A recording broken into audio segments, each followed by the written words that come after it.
Voilà, on est en direct, mesdames. En tout cas, tout le monde, bonsoir et bienvenue sur ce direct. Donc, je sais que beaucoup de gens ne vont pas vraiment bien me voir parce que j'apparais sur une petite vidéo, un petit écran tout là-haut.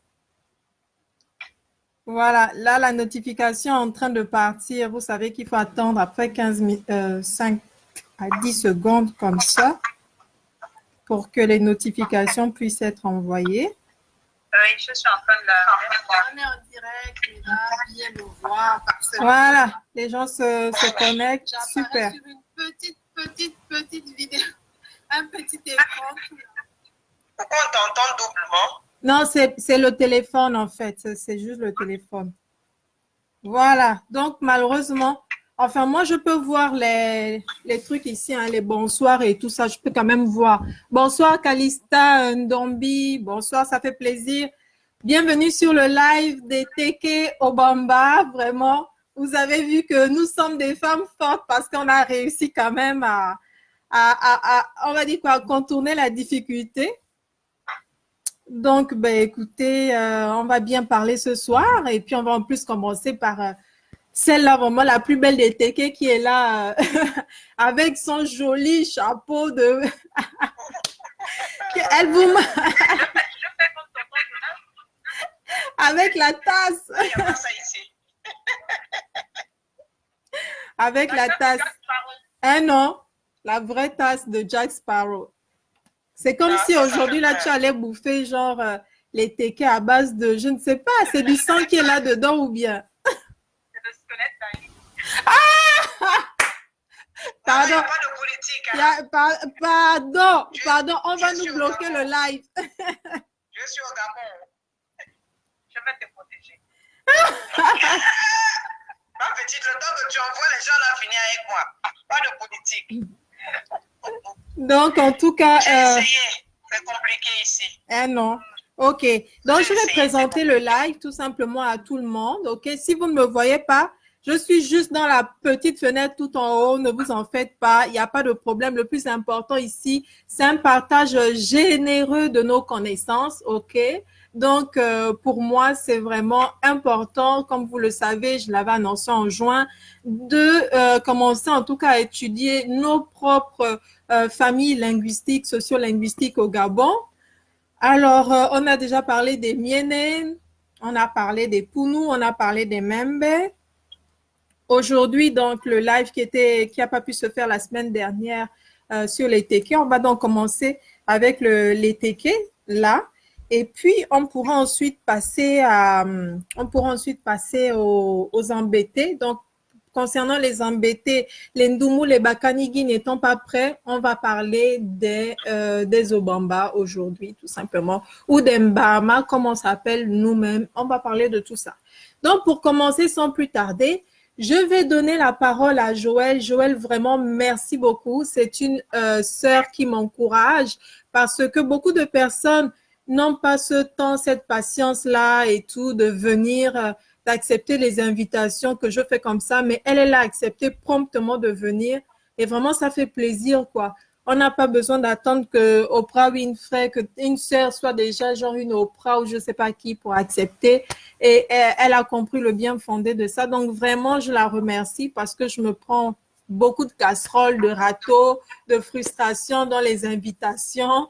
Donc, il n'y a pas de problème. Comme le petit poussait, je fais mon petit chemin parce que je tiens à ce que l'on se connaisse tous, qu'on casse les clichés et tout ça. Et en plus, elle a un beau message à nous livrer. Donc, merci Joël pour, pour ta présence. Je te donne la parole sans plus tarder. Moi, je vais couper mon micro et je t'invite aussi, Mamie Arlette, à couper le tien. Ok, donc bonsoir à tous. Je remercie effectivement parce que c'est une occasion pour nous de parler, de dire ce qu'on pense, qui on est et un petit peu de sortir un peu de tous les clichés qu'on peut avoir sur les personnes issues chez nous. Donc pour ma part, moi ce soir, je vais parler des clichés. Pourquoi? Parce que c'est quelque chose que j'ai beaucoup vécu, non seulement dans ma vie personnelle, dans ma vie professionnelle, je ne vais pas forcément parler, mais au niveau de la résistance, engagement que j'ai eu envers le Gabon depuis, depuis septembre 2016 avec ma petite sœur. Qui, soit dit en passant, on n'est pas jumelles, on est sœurs, je suis l'aînée, on est 2 ans d'écart. Voilà. Après, pourquoi parler des clichés? Parce que pendant longtemps, moi, j'ai grandi avec un peu le cliché, le Batéké, c'est quelqu'un qui n'est pas intelligent, ou les gens de Togo ne sont pas intelligents, sont bêtes. Voilà, on va dire ce qui est. Hein. Et je me rappelle, quand j'étais en maternelle, il y avait une dame, ma maîtresse, donc par le pur des hasards, ma maîtresse, elle va à la pharmacie, et la sœur de ma mère à l'époque travaillait en pharmacie.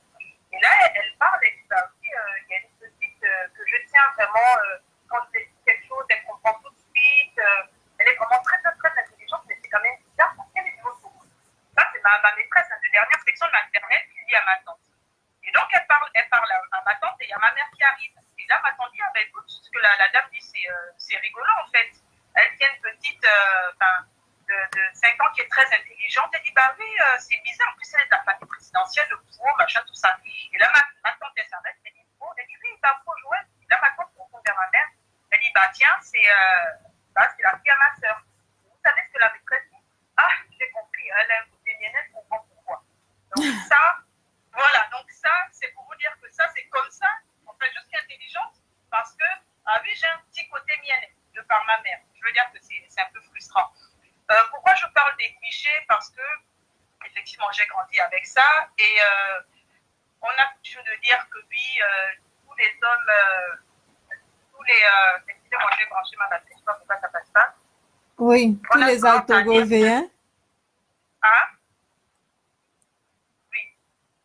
On a tendance à dire que oui, les hommes politiques batékés ou les personnes qui ont eu des responsabilités sortent tout droit de la boue, c'était des chasseurs, des pêcheurs, et puis, comme par magie, ils ont atterri au gouvernement ou avoir des postes ministériels. Enfin, j'ai eu le cas, les gens, il y a quelqu'un qui m'a envoyé il n'y a pas longtemps sur un poste que j'avais osé faire, parce que vous savez, quand on s'appelle pro-conseiller présidentielle, on n'a pas le droit de parler de certains sujets. On n'a pas le droit de parler d'argent, on n'a pas le droit de parler de travail, on n'a pas le droit de parler de la misère des gens, parce que ça fait de nous des prétentieux, on est né avec une cuillère en or dans la bouche, donc on se moque un petit peu des pauvres. Et donc ce monsieur me dit, je pense qu'il a fait la madame, il parlait de mon père, mais je pensais que c'était mon grand-père, parce que j'ai 41 ans, même si certains disent que j'en ai 25 30, donc j'ai une bonne quarantenaire, et c'est vrai que même si je ne fais pas mon âge, voilà. Et il me dit, oui, mais sans oublier son grand-père ministre, qui est sorti tout droit de la chasse, et qui est devenu ministre. Bon, déjà, pour la petite histoire, mon père n'a jamais été chasseur, ni pêcheur, mais bref, je ne veux pas rentrer dans ce genre de polémique. Mais c'est pour dire en fait que ça on a l'impression que ça nous colle à la peau. Plus les années passent, plus c'est comme si nous, les gens retrouvés, on n'a aucun mérite. Et pourquoi je le dis? Parce que c'est important. C'est important pourquoi? Parce qu'il y a, par rapport à l'engagement que moi j'ai ou que d'autres personnes retrouvées ont, ça peut effectivement créer un repli identitaire. Non pas que je cherche des activités ce soir, mais vous vous rendez compte que du jour au lendemain, vous sortez du silence, vous dénoncez ce qui se passe, vous avez toute votre famille derrière vous, vous avez des menaces, et tout ce qui s'ensuit, et les gens en face de vous vous rejettent. En fait, vous sortent toutes les applis possibles, puis vous venez parler parce que vous n'avez plus d'argent, vous venez parler. Quand on ne dit rien, on est complice, et quand on vient parler, ben, on ne respecte pas la famille et tout ça. Donc, ce qui fait que certains, peut-être d'entre nous, se disent que, par exemple, la tête, etc., à choisir, je vais me mettre derrière Ali. Au moins, il est au pouvoir et puis je vais me sentir protégé. En fait, c'est pas ça, je veux dire que c'est pas ça la solution. La solution, c'est pas de se dire que Ali Congo est là, qui protège nos intérêts, même si les protections, c'est très bien, et que je vais me réfugier de ce côté-là. Ce qu'il faut faire, c'est de ne pas accepter ce genre de stigmatisation. C'est que quand quelqu'un vient de faire ce genre de remarques, avant de dire oui, taisez-vous, mais ne répondez pas, ça ne sert à rien. Non, il faut répondre en fait. Parce qu'il faut que les gens arrêtent. Il faut que les gens arrêtent de dire oui, mon père faisait ça, ses parents faisaient ça pendant 52 ans. Est-ce que vous avez fait un tour dans votre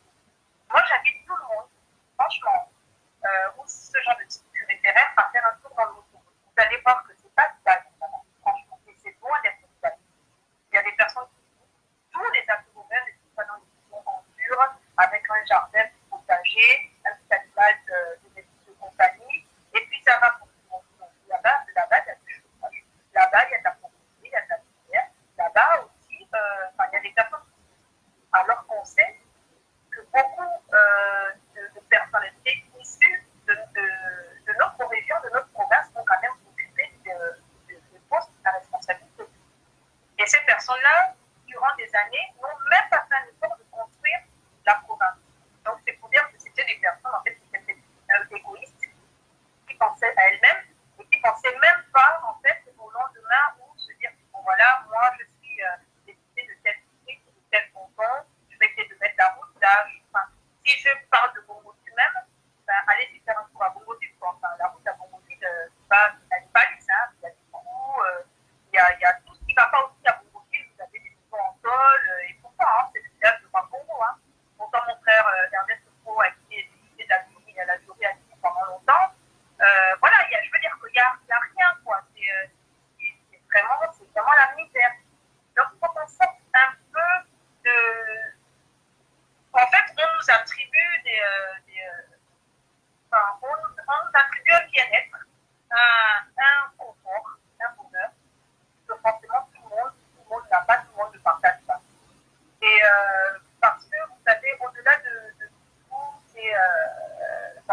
de toutes ces choses négatives, franchement, allez dans le retrouver, il y a beaucoup de richesses. La richesse, non pas seulement matérielle, hein. Il y a la richesse humaine, franchement. Des gens qui sont gentils, des gens qui sont accueillants, des gens qui sont partageants, je ne sais pas si ça dit, mais c'est un grand mot, des gens qui ne rejettent pas les autres, d'accord. Il y a aussi des gens qui sont, comment dire, des gens qui nous encouragent, des gens qui véhiculent un message, c'est le cas de Marcel, notamment par exemple, qui fait à ses propres frais sur la démobilisation, son combat pour l'éducation. Il ne le fait pas seulement au niveau de Rotoro, mais il le fait dans tout le Gabon. Donc c'est quelqu'un à féliciter. Vous avez, ça que je peux encore dire, vous avez Alfred Galanda, moi c'est beaucoup aussi, un grand économiste. Franchement, quand vous discutez avec lui, quand vous discutez avec lui, franchement, au niveau de l'économie, tout ça, c'est quelqu'un de très riche, c'est une vraie bibliothèque en fait. Et vous avez mon coup de cœur à moi, je vais vous présenter. Je ne sais pas si vous le connaissez, c'est Janis Otsini. C'est un écrivain dont je suis fière, qui écrit beaucoup de polars, beaucoup de bouquins policiers. Donc voilà, ça c'est mon préféré, les voleurs de sexe. Il en écrit beaucoup, hein. Enfin, il a une dizaine de bouquins, African Tabloïd, j'ai quasiment toute sa collection. Hein. Janis Otsini, donc c'est un écrivain que vous trouvez. Moi, je vous invite à vous procurer ces bouquins. Vous les trouvez sur Amazon, je pense sur à la FNAC, ou là, pour ceux qui sont à l'étranger maintenant, au Gabon, je pense qu'on peut commander sur Amazon et se faire livrer en DHL, hein, je pense. Je pense parce que je pense que ma soeur au Gabon le fait. C'est très, très, très talentueux. Il a fait en 2012, il a eu le grand prix littéraire de l'art noir, et en 2017, donc il y a 2 ans, il a eu le prix de Paris pour le bouquin Les voleurs de tête. Voilà. Donc, Janis Otsini, regardez. Regarde, Joël, mets-toi un peu plus près de ton micro, s'il te plaît, pour qu'on t'entende mieux. Qu'on m'entende mieux? Oui, là, on t'entend mieux. Voilà, là. Donc là, c'est sa photo. Et en fait, ce qui est intéressant dans ces bouquins, c'est qu'on se croirait à l'hypothèse, quoi. Franchement, quand vous lisez, vous n'arrivez même pas à vous arrêter. C'est 230 pages que vous lisez d'un trait. On retrouve nos expressions à nous, nos drapeaux, le bandando, c'est comme on appelle ça. Il y a, je vais vous lire juste un extrait, hein, pour le plaisir quand même. Donc, pour moi. Alors, je vais vous lire dans les voleurs de sexe. C'est cette partie pour vous dire, en fait. Cette partie va vous faire. Alors, il y avait encore quelques heures, Ballard ne connaissait rien de la sexualité d'une femme. Tout ce qu'il savait de la sexualité, il avait appris à travers les films ou les BD. Les BD pornographiques. Excusez-moi, je n'ai pas dessiné, donc j'essaie de faire au mieux. Pornographique, je regardais avec les amis. Pourtant, ce n'étaient pas les filles qui manquaient dans le quartier. Et Ballard était invité par les nanas. Une fois, Benito et Tata l'avaient enseigné à la gare routière de tout grand bordel à Saint-Hilaire de la capitale. Il lui avait choisi une jolie greluche camerounaise qui avait du mot de bateau. Ballard était ressorti de la chambre quelques minutes plus tard. Il avait expliqué qu'il n'avait pas pu coucher avec la fille parce qu'elle ne lui plaisait pas. Les copains avaient vite compris qu'il avait eu peur. Il n'avait pas renouvelé l'expérience. Il fréquentait le bordel le plus possible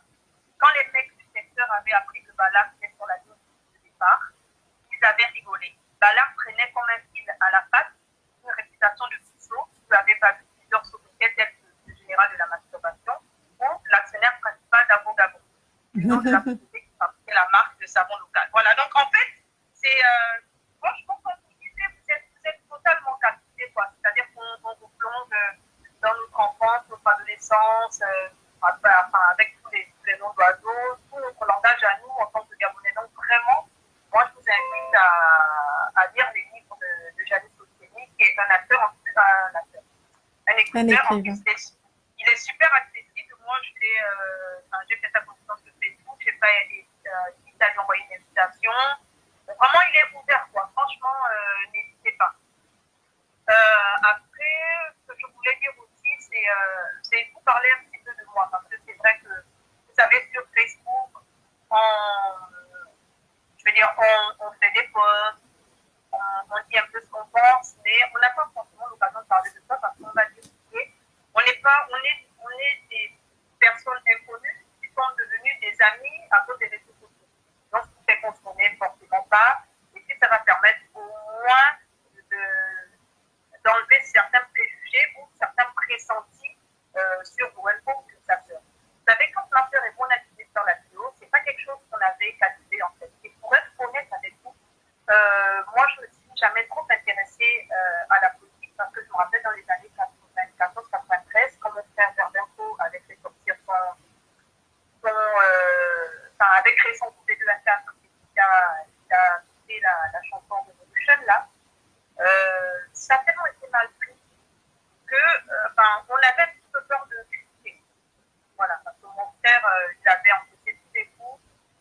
Et je pense qu'à son époque, c'était vraiment courageux de faire ce genre de choses, de faire son clip en mettant effectivement les protagonistes à nu et de pouvoir assumer ça derrière. Donc, vraiment, mon frère a été courageux, ce qui fait que nous, on a un peu grandi dans la peur que bon, il ne faut pas trop se mêler ou parler d'un. Donc, en 2009, pour moi, j'ai vu ce qui s'était passé, mais je n'étais pas forcément trop impliquée. Par contre, en 2016, avec ce qui s'est passé, c'est pas ma soeur et moi, on était tellement choqués que sincèrement, cette vidéo, on s'apprêtait à sortir avec les amis, et on s'est dit non, il faut qu'on dise quelque chose, et on n'avait pas forcément imaginé que ça aurait eu cet impact sur la société. C'est pas nouveau, hein, tout le monde disait, tout le monde attendait ce qui s'était passé, mais c'était pas on n'avait pas pris la teneur de notre engagement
quand les gens voyagent, vous avez le best d'adage, compagnie, tout ça. Et là, je me rappelle, la dernière année, j'avais eu le privilège d'aller faire signer les passeports des gens là-bas, des machins, comme ça, je ne me souviens plus. Mais mon père, il fallait mériter ce qu'on avait en fait. Donc, moi, tout était je bossais, je travaillais, et je n'allais pas forcément en vacances comme certains autres enfants. Donc, c'est comme ça qu'on a été. Mon père pouvait tout laisser passer, tout sauf les études. C'est pour ça qu'il était intransigeant. Donc, j'ai la santé, les études. Donc, ce qui fait que moi, j'ai grandi avec une idée d'excellence. Il fallait être excellent dans ce qu'on faisait. Il fallait, c'est-à-dire que même dans les plus petites choses, mon père voulait qu'on s'y mette à fond, qu'on soit passionné. Et après, je ne pourrais même pas faire. Moi, je lis parce que j'ai plein d'émotions parce que ça me rappelle beaucoup de choses aussi quand j'étais enfant. Ce qui fait que moi, plus que j'ai reçu l'éducation que j'ai reçue de mes parents, c'était que Joël, comme mon père disait, l'argent du roi n'est pas à toi. C'est-à-dire que si demain tu veux réussir, il faut que tu fasses par tes propres moyens. Il ne faut pas te dire que oui, j'ai une certaine position sociale, je ne peux pas t'en servir, ça fait ouvre les portes, pour tout ça. Non. Mon père, c'était pas ça. Et ce qui fait que quand j'ai grandi, enfin, je me rappelle en classe de première terminale, je pense. Enfin, par contre, avant, à l'époque, je ne sais pas s'il y en a qui sont grands, il y avait pas mal de concours qui étaient par des ambassades. Je me rappelle, lorsque j'étais en classe de première, il y avait un concours organisé par l'ambassade américaine qui j'avais fait dans tous les lycées et on me demandait comment on voyait l'Afrique en 2020. On voyait l'Afrique. Voilà. Donc, j'ai participé à ce concours. J'étais lauréate. Je pense que j'ai été lauréate, j'ai eu la première place. Et bon, je suis arrivée en retard à la remise des prix, vous savez, les Gabonais, c'est ça. Donc, on a dû recommencer la cérémonie pour moi parce que la lauréate n'était pas là. Et ça, je m'en rappelle pourquoi, parce que mon père était tellement fier. Ben, je ne lui avais pas dit, parce que d'habitude, quand je passais mes concours, je disais à mon père, oui, mais là, je suis comme ça, et par contre, je me dis pas trop. Tu fais trop de choses et qu'on arrive à te suivre. Et ce jour-là, j'étais à table avec des amis de nous en et moi, je passais à la vie. Bon, après, j'ai eu le cadeau, sans vous mentir, c'est comme ça. Mais je veux dire que c'était ça aussi, ma manière de rendre à mon père ce qu'il m'avait donné, en fait. Très Donc, bien, c'est vraiment super. C'est vraiment super, Joël. Je te laisse juste le mot de la fin. C'est un bel hommage en tout cas à ton père et je te laisse. Voilà, c'est pour, voilà. Et je terminerai par ça, c'est pour dire qu'en fait, il faut avoir un autre œil sur les atouts. Mais après, je ne dis pas que tout le monde pense comme ça. Je ne dis pas que tout le monde nous sympathise ou tout le monde nous met à l'écart. Mais aujourd'hui, nous sommes cette nouvelle génération. Nous, on choisit nos combats. On a des principes, on a des valeurs. Et aujourd'hui, on ne va pas nous taper dessus parce que nos parents ont eu telle ou telle position. Moi, aujourd'hui, on ne va pas venir me blâmer parce que mon père était ministre, parce qu'on m'a proposé d'aider mon grand-père ou parce que je descends de cette famille-là. On n'est pas responsable des choix de nos parents, mais on est responsable de nos propres choix, même si on sait que nager à contre-courant, ça peut être dangereux, on peut être mal vu par des membres de la famille. Mais c'est pas grave, j'en parle pas de toute façon, on parle d'être. Donc, voilà. Donc, pour terminer, moi, je veux juste dire que j'étais très honorée de participer à cette émission. J'espère que je n'ai pas trop parlé parce que dans ma famille, on m'appelle Fayette, je parle, c'est vrai. J'espère aussi avoir, je ne sais pas, peut-être qu'il y avait des interrogations, tout ça, avoir répondu. Voilà, donc si y en a qui souhaitent échanger sur Janice Otiémis, ce sera un plaisir pour moi parce que je lis beaucoup. J'écris aussi, j'ai les livres aussi à mon actif, même si je ne publie pas, ils sont dans ma bibliothèque, je les garde pour moi. Voilà, donc je ne sais pas. Après, voilà, moi c'est dans ce cadre-là que j'ai intervenu. Puis je voulais juste remercier aussi toutes les personnes du Haut-Togo aussi qui font ce travail. Donc la Bienheureuse du Terroir. Attends, d'abord, c'est quoi ton vrai prénom? Parce que c'est pas la Bienheureuse du Terroir. Hors antenne. Hors antenne. Donc, on va mettre la Bienheureuse du Terroir. Pardon, je vous avais dit que je parle beaucoup. Voilà, donc je vais un petit coucou aussi à Ida John, à Belinda, à, comment il s'appelle, Lindsay, Sigaïl, Voilà, à toutes les personnes qui nous soutiennent et puis toutes ces personnes aussi qui nous envoient des messages d'encouragement par rapport à ce qu'on fait, tout ça. Voilà, mais je me tais et puis je m'en vais. Voilà quoi. Allez. Merci En tout cas, c'était un plaisir de t'avoir. Montre-moi la belle tasse là que tu as, s'il te plaît, ma grande. Voilà. Oui. Bon. C'est la tasse que Paro m'a offert à Disneyland. Oh. Super. Non, elle dit c'est trop. Voilà. Ok. Voilà, mais, bonsoir à vous tous et à bientôt. Super, merci beaucoup. Merci ma grande. Donc là, elle a parlé, vous avez entendu, c'était une belle introduction comme ça. Elle a livré son message.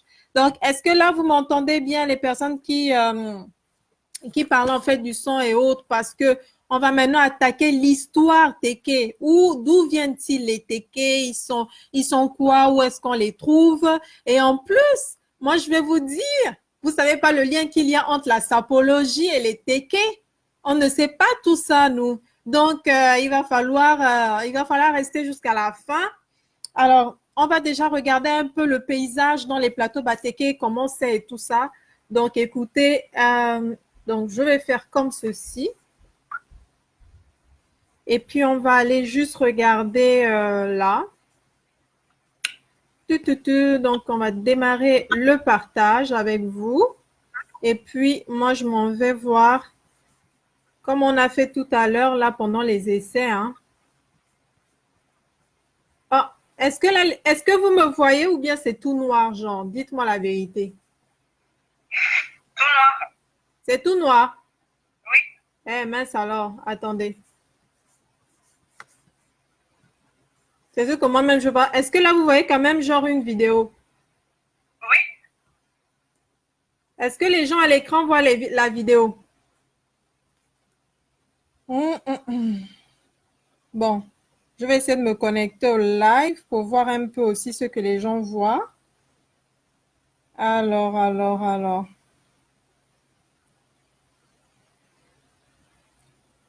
Est-ce que là vous voyez que le noir, mais ici on voit. Ah, mais là, apparemment, les autres ne voient pas. Et pourtant, c'était réglé pour être quand même vu, quoi. C'était réglé pour être vu. Donc, on me dit Facebook partage, option d'écran. Bon, ben écoutez, changer d'écran ou de fenêtre. Est-ce que on va regarder là maintenant si les gens voient genre ici. Là, je me mets sur cet écran-là. Vous ne voyez toujours pas? Si, ça passe, on voit des gars. Ouais, mais il n'y a que vous, on dirait que les gens qui sont sur Facebook, en fait, ils ne voient pas ça.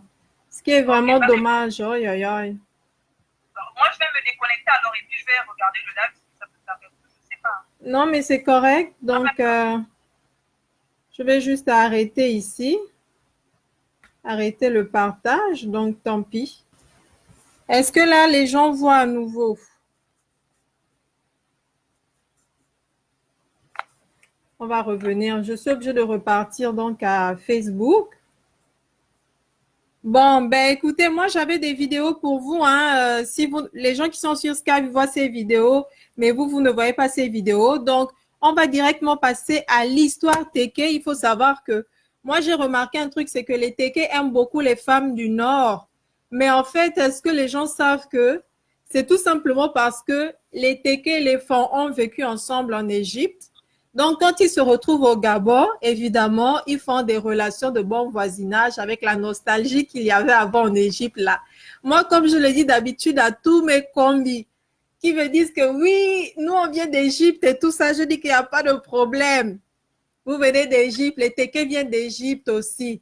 Et là, maintenant, ils mettent le bémol là. Nous, je dis, vous étiez ensemble. En tout cas, on a des preuves. Les Téké, les Fon étaient en Égypte, mais les Obamba viennent du Yémen. Voilà. Donc, aujourd'hui, on va voir ça.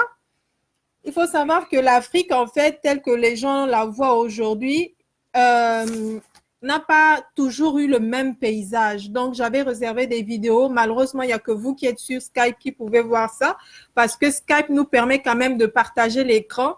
Donc, il y a eu en fait une période de glaciation. On dit la période post-Ouvurmienne.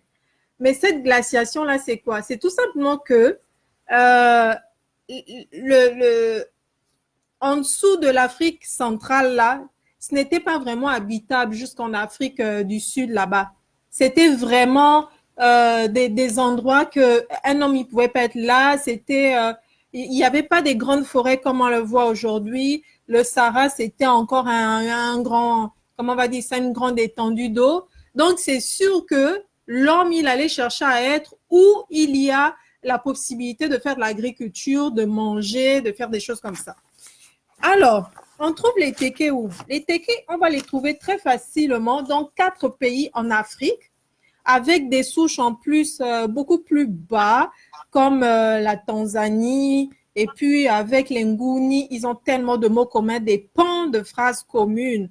Donc, les tékés, quand les Bantous quittent l'Égypte, les tékés sont les premiers, c'est-à-dire que les premiers peuples à se répandre en éventail complètement à l'ouest de l'Afrique, donc du côté de l'Atlantique. Donc, vous voyez qu'ils venaient de... Nous là, à la base, les Noirs, là, on vient vraiment de... On va dire quoi?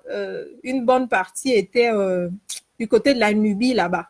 Donc, quand eux, on quitte cette portion de Bantou qui était là-bas, là, quitte l'Égypte, il y en a qui vont passer par le rift du Benoué pour aller vers le Cameroun. Et il y a d'autres, en fait, donc les Tékés, ils vont être les premiers. Et quand ils arrivent, ils trouvent les Pygmées. Donc, les Tékés, qu'est-ce qu'ils vont faire? Ils vont avoir une politique matrimoniale qui va faire en sorte qu'ils vont... il y a eu des échauffourées, c'est sûr, avec les Pygmées qui étaient là, mais ils se sont assis. Et comme c'est un peuple non violent et très conciliant, ils ont en fait adopté une politique matrimoniale. C'est une politique qui a eu beaucoup plus de succès et qui a fait en sorte que, mince alors, c'est quoi toutes ces notifications? Oh, merci pour les félicitations, mais c'est pas possible. Oh, ok. On ira boire une bière après, mais je vais d'abord finir avec l'histoire. Donc, en fait, c'est quoi ces trucs? Voilà. Donc, en fait, ils vont avoir une politique matrimoniale avec donc les autochtones du coin. Mais je vais dire que ce n'était pas tout le monde. C'est du genre, évidemment, c'est toujours, c'est pas comme si c'était institué qu'il fallait. Oui, merci beaucoup. Je vais terminer, s'il vous plaît. C'est assez long, donc vraiment, je demande votre attention. Donc, les Tékés, ils vont avoir une politique matrimoniale, ils vont se mettre avec, donc ils vont copuler avec les Pygmées. Et ceux qui les suivaient, donc les peuples, les autres Bantous qui sont arrivés après, merci beaucoup. Je partage les félicitations avec tout le monde. Merci Joël pour ton intervention, merci tout le monde. Donc, je vais quand même terminer.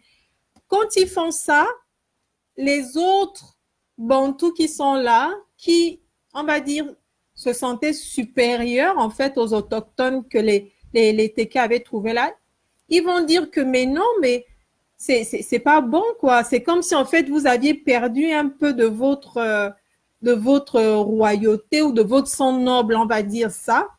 Et ça emmenait une certaine discrimination, des railleries, des choses comme ça. Donc, vous allez voir que on a pu les appeler les Ndikou, donc les petits ou les voisins, c'est le même mot pour les deux, mais eux, ils étaient à part.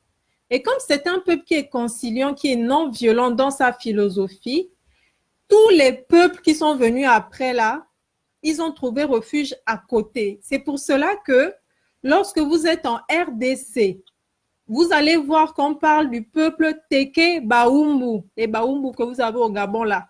Donc, en RDC, on va dire que les Tékés, les Baoumou sont le même peuple. Mais en réalité, ce sont les Tékés qui sont là, les Baoumou sont venus après.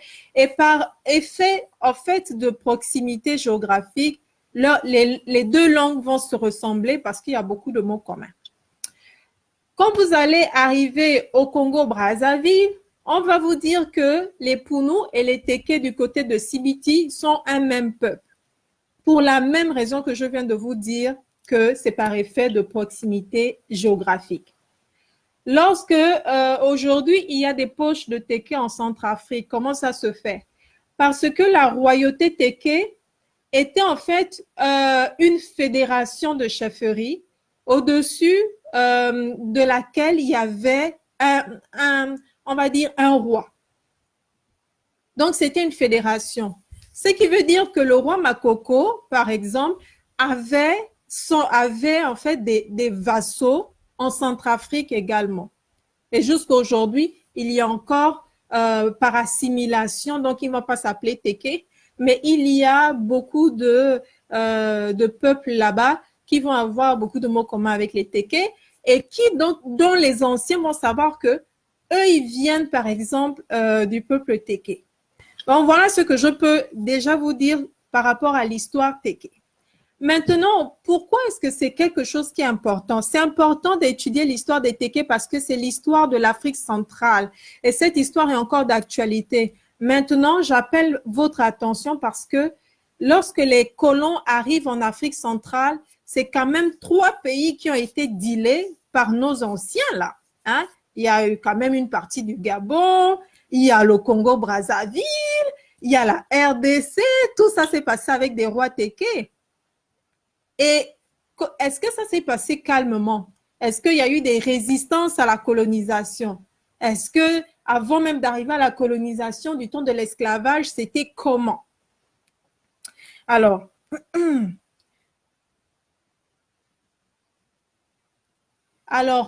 comment ça se fait? Donc, je vois que Sostène est en train de me dire que l'homme n'était pas encore sur Terre pendant les périodes glaciaires. Sostène, je tiens à te dire que pendant la période vourmienne, qui sera arrivée entre 300 000 avant Jésus-Christ et 70 000, on trouve déjà des ossements d'hommes qui auraient existé. D'accord? Donc, ça, c'est la petite glaciation. Ça s'appelle la petite glaciation. Vous m'entendez? Voilà, donc c'est sûr qu'avant de venir vous parler ici quand même, je fais mes enquêtes. Et moi, j'étais abonnée à Encyclopédie. Et là-bas, c'est vrai que c'est payant parce que c'est quand même 180 € l'abonnement par an. Mais c'est des chercheurs qui vont en fait qui vont vous donner des thèses, des choses comme ça, des recherches entre en fait érudits. Et j'avais pu avoir un excellent cours sur les Téké qui avait été fait. Donc, du temps, par exemple, de l'esclavage, comment ça s'est passé, même avant l'esclavage? Quand les autres peuples arrivent, on sait déjà que les Téké, ils étaient là. Les Congos ou les Bakongos sont venus après. Et leur langue, c'est le Kikongo. Quand eux, ils arrivent, ils trouvent des Téké. Mais le territoire était beaucoup plus grand. Ce sont les guerres qui ont fait en sorte que dans les années, jusque dans les années, pendant à peu près, on donne un intervalle d'environ 300 ans où il y a eu quand même quelques échauffourées. Mais à partir des années 1200, ça a été fini. C'est-à-dire que la dernière guerre entre les Téké et les Congos a donné la victoire au Bas-Congo, si vous voulez.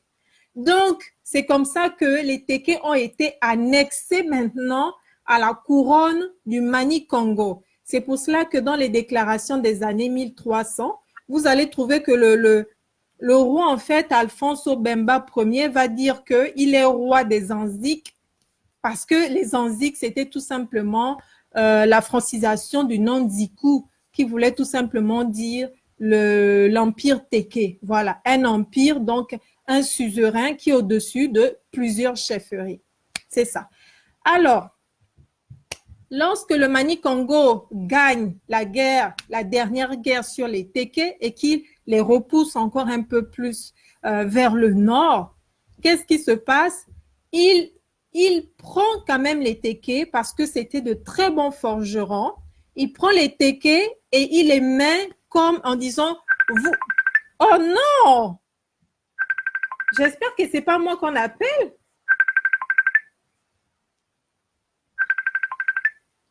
Mais ce n'est pas possible. Je suis désolée. Je suis vraiment désolée. Hein. C'est moi, n'importe quoi. Je vais lui dire juste stop. Stop. Stop. Voilà. Donc, j'espère que ça n'a pas coupé le live. Jamtara.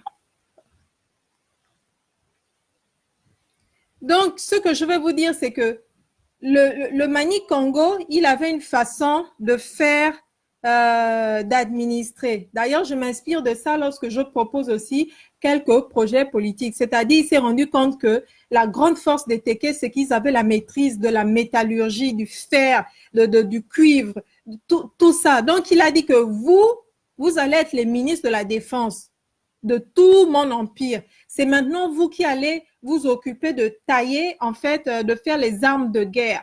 Ce qui veut dire qu'à la cour du roi Congo, tout ce qui concernait l'armement, le ministère de la guerre, c'était les Tékés qui étaient chargés de cela. Et donc, lorsque les Blancs arrivent, ils se rendent compte que les Tékés ont vraiment une force. Qu'est-ce qu'ils font? Les Blancs, ils décident tout simplement de faire des Tékés leurs privilégiés. On est dans les années comme 1400 comme ça. D'accord? La fin des années 1400. Ils se rendent compte qu'ils ont un talent et un talent qui est aussi recherché ailleurs.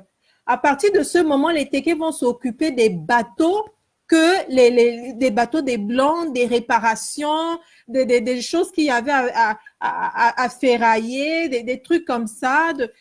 Ils vont s'occuper vraiment de ça. Donc, ils vont voyager dans des bateaux, ils vont aussi subir l'esclavage, mais ils étaient privilégiés jusque dans les bateaux. Parce que eux, quand ils arrivaient au Brésil, on les appelait maintenant Mokongos. Donc, ceux que l'on appelle pour la plupart des Mokongos, ce sont tout simplement des Tékés. Je n'ai pas compris pourquoi est-ce que les Tékés du Brésil, on les appelait Mokongos, alors que ce n'étaient pas des Congos. Mais l'historienne qui m'a appris tout ceci m'a bien fait comprendre qu'il y avait une distinction entre les autres esclaves et eux. Parce que eux, c'était vraiment comme les serviteurs, en fait, des colons qui étaient là par l'utilité, en fait, qu'on avait trouvé en eux. Alors, après cette histoire-là, donc on est donc du temps de l'esclavage, tout le monde finit par subir ça. Le roi Congo se rend compte que il s'est fait berner par ses amis portugais, tout ça, parce que les nobles aussi sont maintenant kidnappés. Ben, il y a tout un tas de trucs et l'Afrique devient ce que vous voyez là. Pardon? Mais il se passe quelque chose. Et là, on arrive maintenant. Ouh là là, on arrive maintenant, j'ai mangé la pâte d'Atanga, désolé. On arrive maintenant aux années, en fait, 1870. Alors, c'est là où je veux vraiment vous parler de l'histoire du roi Ngaliema et comment est-ce que Savorgnan de Brazza, Stanley, tout ça là, ils ont pu avoir 3 pays d'Afrique centrale. Je voudrais ici attirer votre attention parce que il y a une affaire de traîtrise là-dedans et qui doit aujourd'hui nous interpeller. C'est-à-dire que cette histoire de traîtrise et du complexe de l'exotisme a fait en sorte que vraiment, malheureusement, au lieu que l'on ne soit solidaire entre nous, le roi Ngaliema a tout simplement été vendu par ses frères. Là, je vais maintenant vous faire la Colombo et vous donner les détails de ce qui s'est passé. Alors, je regarde avant de commencer donc les...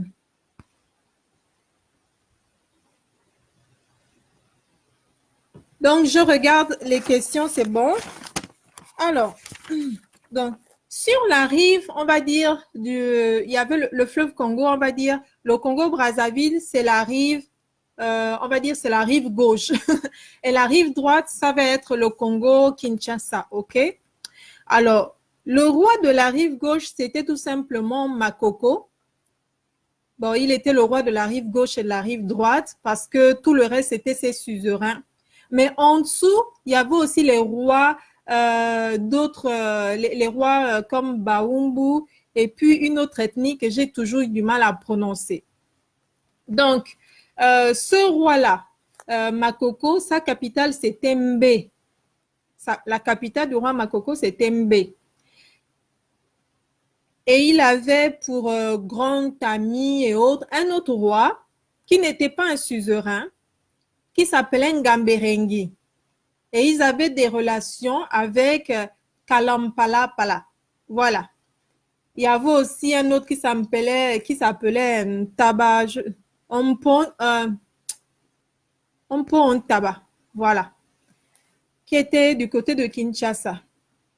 Alors, comment les choses se passent, l'histoire de Ngaliema? Ngaliema, il est à la base, on va dire, les Blancs vont dire aujourd'hui esclave, mais c'était le serviteur d'un homme riche, d'un courtier en ivoire, avec son frère. Donc, les deux frères étaient les serviteurs d'un courtier en ivoire.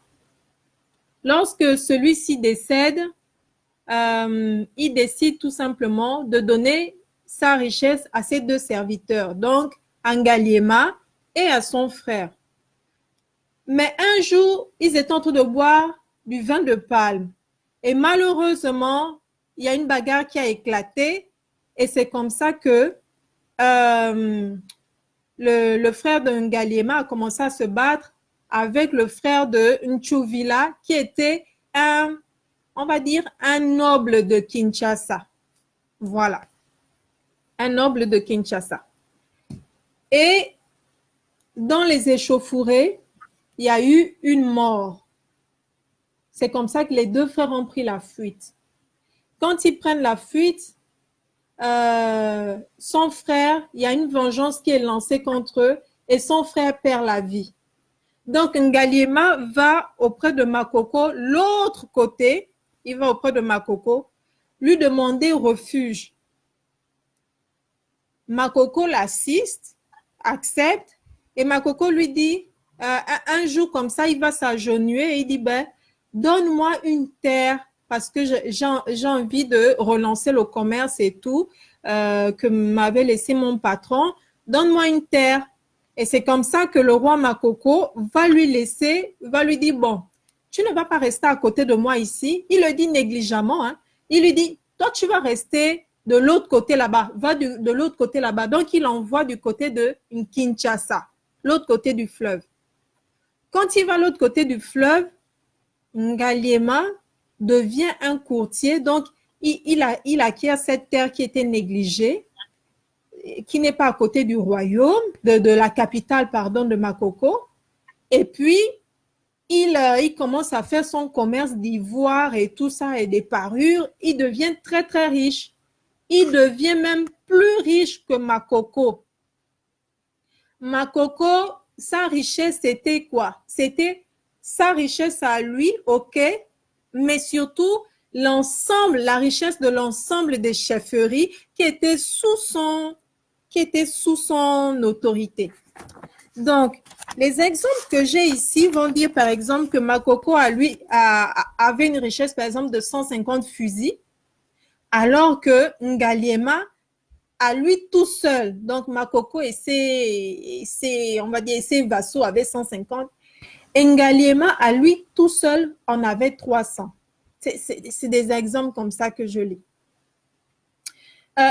Donc, il est devenu une menace pour ses frères. C'est comme ça que Ngamberengi, ou bien je vais prononcer en langue, Ngamberengi va retrouver Makoko. Makoko et lui commencent à parler de Ngaliema qui commence à devenir une menace pour eux. Donc, on est dans les années 1810. 1871, je vais vous dire ça là. Excusez-moi, je regarde un peu. Donc,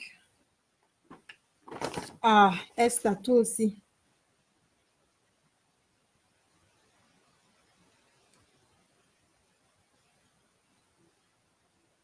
Bon, attendez, parce que j'ai noté la journée. C'est des journées qui sont décisives, en fait, dans l'histoire de l'Afrique centrale. Je sais que c'est un mardi. C'est un mardi, comme ça. Bon, en tout cas, je ne vais pas perdre le temps avec ça. À la limite, après, je vous écrirai très bien et puis je ferai un post là-dessus.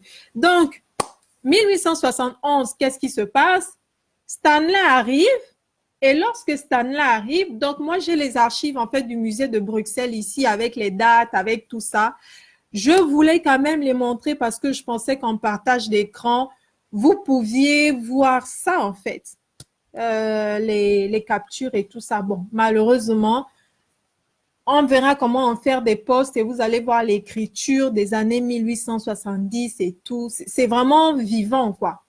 Donc, 1871, Stanley arrive et puis là, avec l'aide de tout ce que vous savez comme espions de missionnaires, ils savent que les autochtones, ce sont les Tékés. Donc, s'il faut traiter avec quelqu'un, c'est avec les Tékés. Stanley arrive et il se rend compte que Ngaliema est très puissant. Il veut rencontrer Ngaliema. Ngaliema était un homme grand de taille, costaud, baraqué. Donc, c'est sûr qu'avec les standards d'aujourd'hui, quand les Tékés sont petits, là, c'était pas du tout ça. Donc, Ngaliema, qu'est-ce qu'il fait? Il envoie son serviteur. Il demande à son serviteur de se présenter comme si c'était lui. Et lui-même, il est à côté, il regarde. Donc, Stanley fait tous les atalakou, Ngaliema, patati patata. Ngaliema à côté. Ngaliema à côté, il regarde tout ça. C'est seulement quelques temps plus tard que Stanley s'est rendu compte que on s'était quand même foutu de lui, quoi. Donc, Stanley veut discuter avec lui. Ngaliema n'est pas très intéressé. Comme Stanley se rend compte que Ngaliema n'est pas intéressé, il va voir un autre roi, on va dire, de ça. Parce que finalement, Ngaliema, du fait de sa richesse, est devenu tout simplement un roi. Voilà, il est devenu roi, on va dire. Comme ça, juste parce qu'il était très, très riche. Il va aller trouver refuge chez un autre de Mfwa. Mfwa, c'est toujours Jean Kinshasa, les anciens noms là-bas. Et lorsque Ngaliema va là-bas, Stanley va trouver refuge là-bas pour essayer de faire des traités, ça n'arrange pas non plus ce roi-là. Dans le nom, vraiment, j'ai du mal. C'est Kalampalampala comme ça là. Je vous l'écrirai bien. Donc, ce roi-là, il dit que non, tes accords-là, ça ne m'arrange pas du tout. Sors de chez moi. Et comme Ngaliema était aussi très ambitieux, il se rend compte que Stanley n'a pas été bien accueilli là-bas. Donc, c'est là où il demande à faire venir Stanley. Il demande à Stanley, parce que lui aussi il veut avoir sa place. Il demande à Stanley de s'asseoir et tout. Il va offrir à Stanley beaucoup, beaucoup de présents pour célébrer leur amitié. Vous entendez? Il va célébrer cette amitié avec Stanley et tout ça. Sauf que Stanley qui était venu avec le motif de faire des études et tout ça là, juste pour découvrir les paysages parce que chez eux, ils n'ont pas ces mêmes paysages-là. Ben en fait, Stanley, il venait là pour déposer un comptoir colonial pour Léopold II. Donc, le roi des Belges. Il n'avait jamais donné les vraies intentions. Il les avait toujours cachées. Donc, il était venu comme s'il était simplement un chercheur. Alors après ça, Makoko est saisi de jalousie avec Ngamberengi de l'autre côté là-bas. C'est comme ça qu'ils vont aussi faire venir Stanley. Là, maintenant, vous commencez à voir la rivalité entre les frères. Et quand ils partent là-bas, ils ont une discussion à huis clos. Et Makoko et Ngamberengi vont tout simplement proposer leur aide à Stanley pour prendre le territoire de Ngaliema. Donc, Stanley va se rendre compte que, donc il a même des alliés comme ça. C'est comme ça que Stanley va repartir vers Ngaliema maintenant à visage découvert et lui dire que moi, je suis en fait intéressé d'avoir une portion de ton territoire. Tu as un grand territoire, je veux avoir une portion de ton territoire là, donc Kinshasa actuel. Et c'est comme ça avec les environs, quoi. Ngaliema dit non, c'est faux, mon ami, tu m'as trahi, c'est faux, je ne vais rien te donner. Il va avoir une guerre, c'est-à-dire une guerre vraiment avec des fusils entre Stanley et les troupes de Ngaliema. Quand il se rend compte qu'il est en train de perdre la guerre, Stanley va envoyer une missive rapidement auprès des troupes françaises qui étaient du côté de l'Angola ou Luanda, je ne sais pas. Et comme il avait un serviteur qui était, le pays là, c'est quoi, de Zanzibar et un Somalien, ils vont demander de l'aide de toutes les troupes françaises qu'il y avait là. Comme quoi, il y avait une solidarité entre les Belges et les Français déjà à cette époque-là. Quand ces troupes-là vont venir, Ngaliema va donc baisser tout simplement les armes. Mais dans tout ça, les tractations étaient faites par qui? Par le roi Makoko et Ngamberengi, qui se faisaient passer pour des bons intermédiaires, alors qu'en réalité, ils allaient baser leurs frères. Donc, ils vont faire savoir à Ngaliema que mais non, donne-lui juste une petite portion, il ne veut pas tout prendre et tout. À nous aussi, il a fait ça, ils sont là juste pour faire des études et tout, tu n'as rien à craindre. Mais au fond, ce qu'ils voulaient, c'était de démanteler la richesse de Ngaliema, qui était devenu un rival trop important. Et il le faisait, il ne savait pas la suite, en fait, des événements. Donc, Ngaliema a accepté de baisser les armes. Et ce jour-là, il y a eu comme une entente. Et c'est comme ça que Kinshasa et les alentours, si vous voulez, le Zaïre, ont été vendus à la couronne belge pour 125 francs avec une baignoire. C'était ça le prix qu'ils ont négocié pour que leur frère Ngaliema accepte de laisser Kinshasa finalement. Donc, on voit au travers de cette histoire vraiment comment des frères ont livré leurs frères, ont livré l'un des leurs, tout simplement par des convoitises, des jalousies et tout qui n'avaient pas lieu d'être. Mais la suite de l'histoire, c'est que jusqu'à aujourd'hui, la communauté Téké du Zaïre souffre énormément des problèmes de terre. Dans les années 1960, donc Pierre Mombele, qui est un descendant de Ngaliema, a mis en place une fédération des Batéké Baoumbu parce que finalement le roi de Belgique là et tout, la couronne belge, a tout simplement pris les territoires Téké. Ils ont juste été dépossédés de tout. Et quand ils ont été dépossédés comme ça, eh ben, au Congo-Brazzaville, là-bas, c'est la même chose qui a été faite aussi. Donc, les Téké sont devenus comme des locataires ou des folklores ou des reliques sur leur propre terre. Mais tout appartenait maintenant aux colons. Donc, les travaux forcés, ils les ont aussi subis comme tous les autres. C'est-à-dire que, quand moi j'ai lu cette histoire, j'ai compris que il vaut mieux des bagarres entre nous. Parce que l'étranger, tu sais quand il vient, tu ne connais pas ses véritables motifs, mais tu ne sais pas quand il va partir.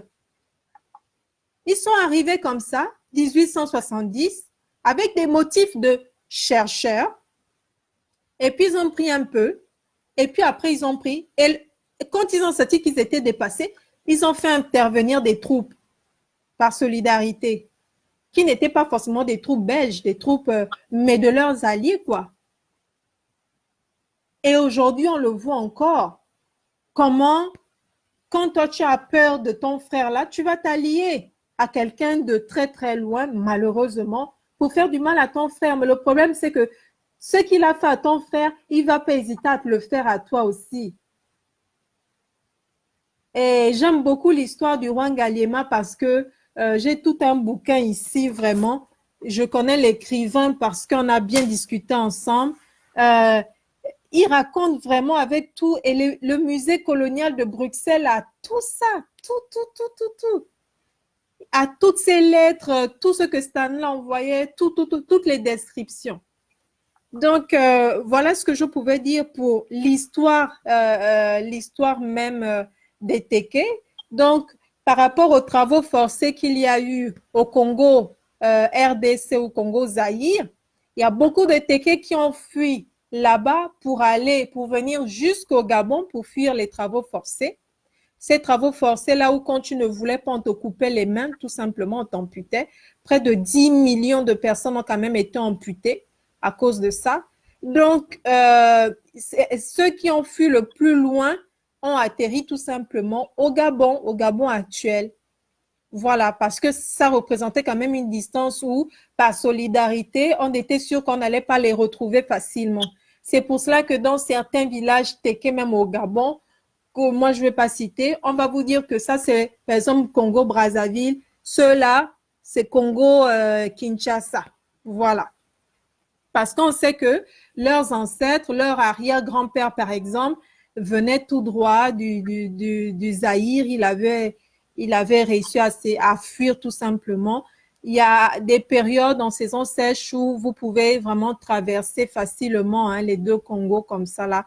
L'eau ce n'est pas aussi profond. Et puis, il y a des endroits qui sont connus par les autochtones qui font que à des saisons sèches, vous pouvez vraiment traverser le fleuve tranquillement. Donc, ça, c'est quand même l'histoire du roi Ngaliema qui nous concerne, nous, et qui nous fait réfléchir, nous.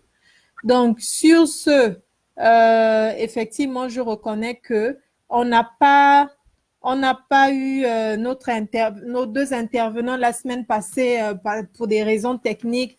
Là, ils vont pas pouvoir se connecter, mais on fera des vidéos pour compléter tout cela. Pour l'instant, je vais prendre les questions si les gens ont des questions.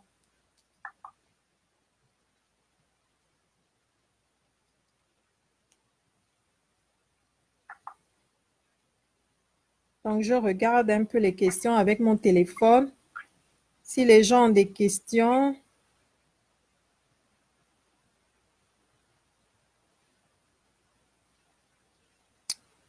Bon, apparemment, il n'y a pas de questions. Donc, effectivement, cette histoire n'est pas connue et malheureusement, on n'enseigne pas notre histoire à l'école, mais c'est ça ce que je pouvais vous dire déjà de l'histoire des Téké. Donc, on a plusieurs choses. Les intervenants vont tout simplement faire des vidéos et pouvoir parler, par exemple, de la spiritualité, de la cosmogonie Téké. Mais ce que je sais, c'est que oui, les Téké sont un peuple de grands secrets. C'est un peuple pacifique, voyez-vous. Et il faut connaître un peu la philosophie des gens. C'est-à-dire que vous n'allez pas... Ils ont été au front de plusieurs guerres dans leur conscience. Des guerres à chaque fois de ceux qui sont venus sur leur territoire et les ont repoussés. Des guerres de ceux qui venaient chercher refuge, chercher asile et qui après les ont, comment on va dire ça, qui ont abusé de cette paix-là. Ils ont vu arriver à chaque fois sur leur territoire des personnes qui après n'avaient plus qu'à d'eux et qui ont tout simplement décidé de s'élever sur eux sans respect ou même de les inféoder à un moment.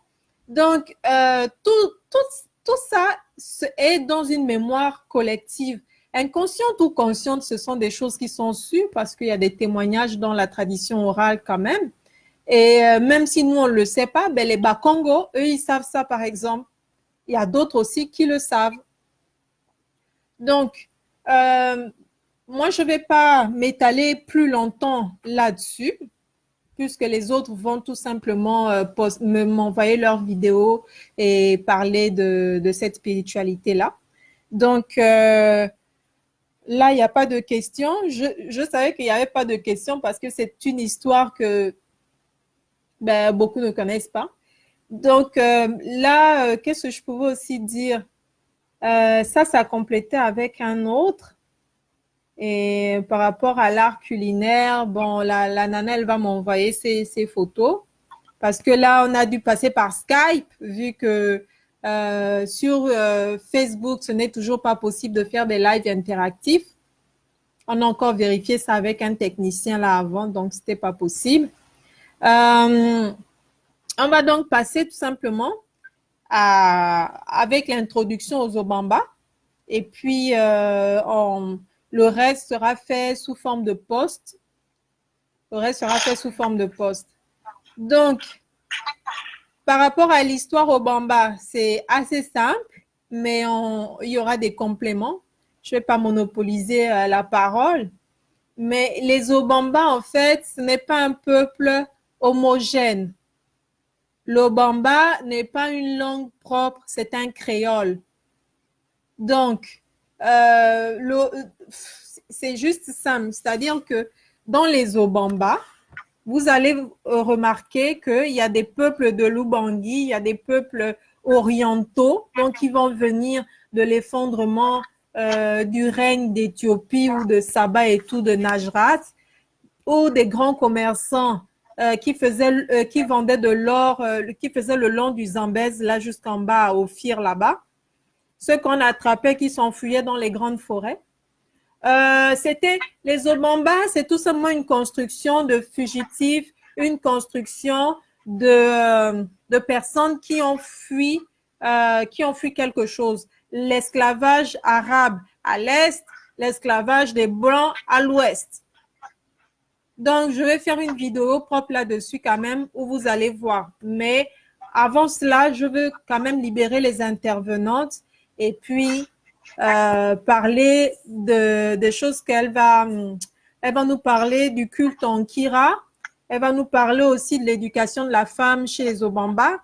Elle va nous parler de la cuisine, de l'art culinaire aussi. Et moi, je vais allumer un peu parce que chez moi, à 16h, il commence à faire nuit, comme vous voyez. Donc, Mamie Arlette, merci d'avoir accepté cette invitation. C'est celle qui aujourd'hui est comme ma maman. C'est même pas comme, c'est ma maman, c'est notre matriarche. Très belle femme, comme vous le voyez, avec ses petits yeux, qui montre encore là nos origines du Yémen, hein, nos origines asiatiques et tout ça là. N'oubliez pas que les Fans et les Tékés viennent d'Égypte, mais les Obamba viennent du Yémen. Donc, mamie, toi-même, tu es jumelle. Donc, déjà, tu vas nous dire quand même ton nom des jumeaux. Et puis, tu vas nous présenter la liste des noms quand même des jumeaux. Voilà. Alors, bonsoir à tous. Bien entendu, je suis Mamie Arlette. Tout le monde m'appelle Mamie Arlette depuis que je suis devenue grand-mère. Et puis, je suis jumelle. Je suis née avec une autre fille qui malheureusement m'a laissée alors que nous n'avons que 10 mois. Et mon nom de jumelle, c'est vous. Vous qui veut simplement dire le pont. Le pont, comme il y en a partout. Pourquoi le pont? Parce qu'il fallait que la première ou le premier des jumeaux sorte et on disait qu'une fois celui-là est sorti, donc il fait le pont pour que l'Mpiga ou l'Mpiga arrive. Parce que les deux, le premier ou la première à sortir s'appelle vous et le ou la deuxième s'appelle Mpiga. Ce nom encore a une autre explication. Le nom vous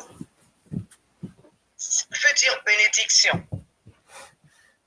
C'est un Mpiga qui n'a vraiment pas d'explication jusqu'à présent. J'ai demandé, on m'en a pas donné. Mpiga, c'est celui qui soutient le pont. Bon, je sais qu'il y a un nom qui se rapproche de moi. Oui, c'est ça. Maintenant, en langue Obamba, on dit, ou en langue Lembama, on dit Mpira. Bon, souvent on ne m'a pas donné d'explication, mais par contre, vous veut dire le pont, veut dire la bénédiction. Parce que s'il y a votre bénédiction de l'autre côté de la vallée, ou l'autre côté du fleuve, s'il n'y a pas un pont, vous ne pouvez pas atteindre votre bénédiction. Donc, mon nom, c'est bénédiction. Voilà. Alors, on va un peu dire comment ça se passait lorsque venaient au monde des jumeaux. C'était des grands rituels. D'abord, avant la naissance des jumeaux, les parents respectifs savaient que cette grossesse devait être des jumeaux, donc des doublés. Ça pouvait aussi être 3. Il y en a qui ont fait les 3. Vous, Mpiga et les Kogo. Alors, ça venait comme au temps de l'Ancien Testament. Les gens, un des parents, la femme ou du mari recevait l'information dans le rêve, dans un songe. On lui disait, la grossesse que porte ton enfant ou ton neveu ou ton petit-fils la grossesse que porte ta fille ou ta petite fille ou du moins, donc enceinte par ton neveu ou ton fils ou ainsi de suite, sera des jumeaux. Il faut déjà vous préparer en conséquence. Donc, on les appelait pas les prophètes, mais c'était un parent très proche qui faisait ce rêve. Et à partir de là, cette personne se rapprochait des siens, des concernés, des futurs parents des jumeaux, et leur disait, vous attendez des jumeaux. Préparez-vous en conséquence. Parce que c'était des grandes cérémonies. C'était des grandes cérémonies, des rituels. Alors, une fois, la maman avait mis au monde ses enfants, il était interdit de rentrer dans la maison. On faisait une cabane, c'était des cabanes. C'est une maison qui devait déjà être construite le jour même que les jumeaux devaient sortir de la brousse. Pour ceux qui étaient nés en brousse, moi je suis née à l'hôpital, heureusement. Mais le jour que je sortais de l'hôpital, que le médecin dit nous allons sortir de l'hôpital, ma soeur et moi, ce jour, les cousins de maman, les frères de papa, tout le monde dans le village devait construire cette maison en paille. Le jour Ça même. commençait le matin, le jour même, ça ne devait pas dormir. On commençait à la construire tôt le matin, donc on coupait tout la veille et on commençait à construire. Et s'il y a quelque chose qui manquait, il y en a des vaillants hommes retournaient en brousse coupée pour faire la cape. C'était juste une seule pièce avec une petite douche à l'arrière parce qu'on faisait l'eau chaude à la maman. Et tout était fait en paille. Et identique. Si on a mis 10 feuilles de paille par là, on doit équilibrer l'autre côté. Tout devait être pair. Et puis après, ne pouvait rentrer dans cette maison, on va l'appeler comme ça, que cette personne qui n'avait pas eu des rapports sexuels la veille avec son ou sa partenaire. Le père des jumeaux, parce que c'est la maman qui restait souvent à l'intérieur avec une petite sœur ou bien avec sa grand-mère ou sa maman, il fallait de l'aide pour garder les bébés. Ces personnes aussi qui devaient garder les bébés ne devaient pas avoir des rapports sexuels pendant tout le temps. Qu'elles étaient appelées à toucher aux jumeaux. Et la maman avait, j'appelais ça une punition, elle ne devait pas marcher la tête relevée, elle marchait la tête courbée. Elle ne devait pas croiser le regard de quelqu'un. Aussi, le père des jumeaux devait aussi subir les mêmes interdits. Et si jamais l'une des personnes, l'un des visiteurs avait triché, avant même que son premier pied rentre dans la maison des jumeaux, on appelait dans ma langue Njo Ankira, la maison des jumeaux, avant de rentrer dans cette maison, cette personne tombait et pouvait même perdre connaissance. Et je vais vous dire l'anecdote qui s'est passée à cette époque, alors que nous devions avoir bientôt 1 an, et on préparait le grand rituel parce qu'on attendait que les enfants marchent. Et puis après, on fait la grande cérémonie qui pouvait durer 3-4 jours, 1 semaine, selon que vous avez les moyens. Donc, vous allez nourrir des gens qui viennent de partout pour les 2 familles respectives. Et quand les gens viennent, il faut venir avec des présents. La première des jumelles, non seulement elle s'appelle Mvu, oui, il s'appelle Mvu, mais il a un autre nom spirituel qu'on dit Mwanasiami, l'enfant difficile.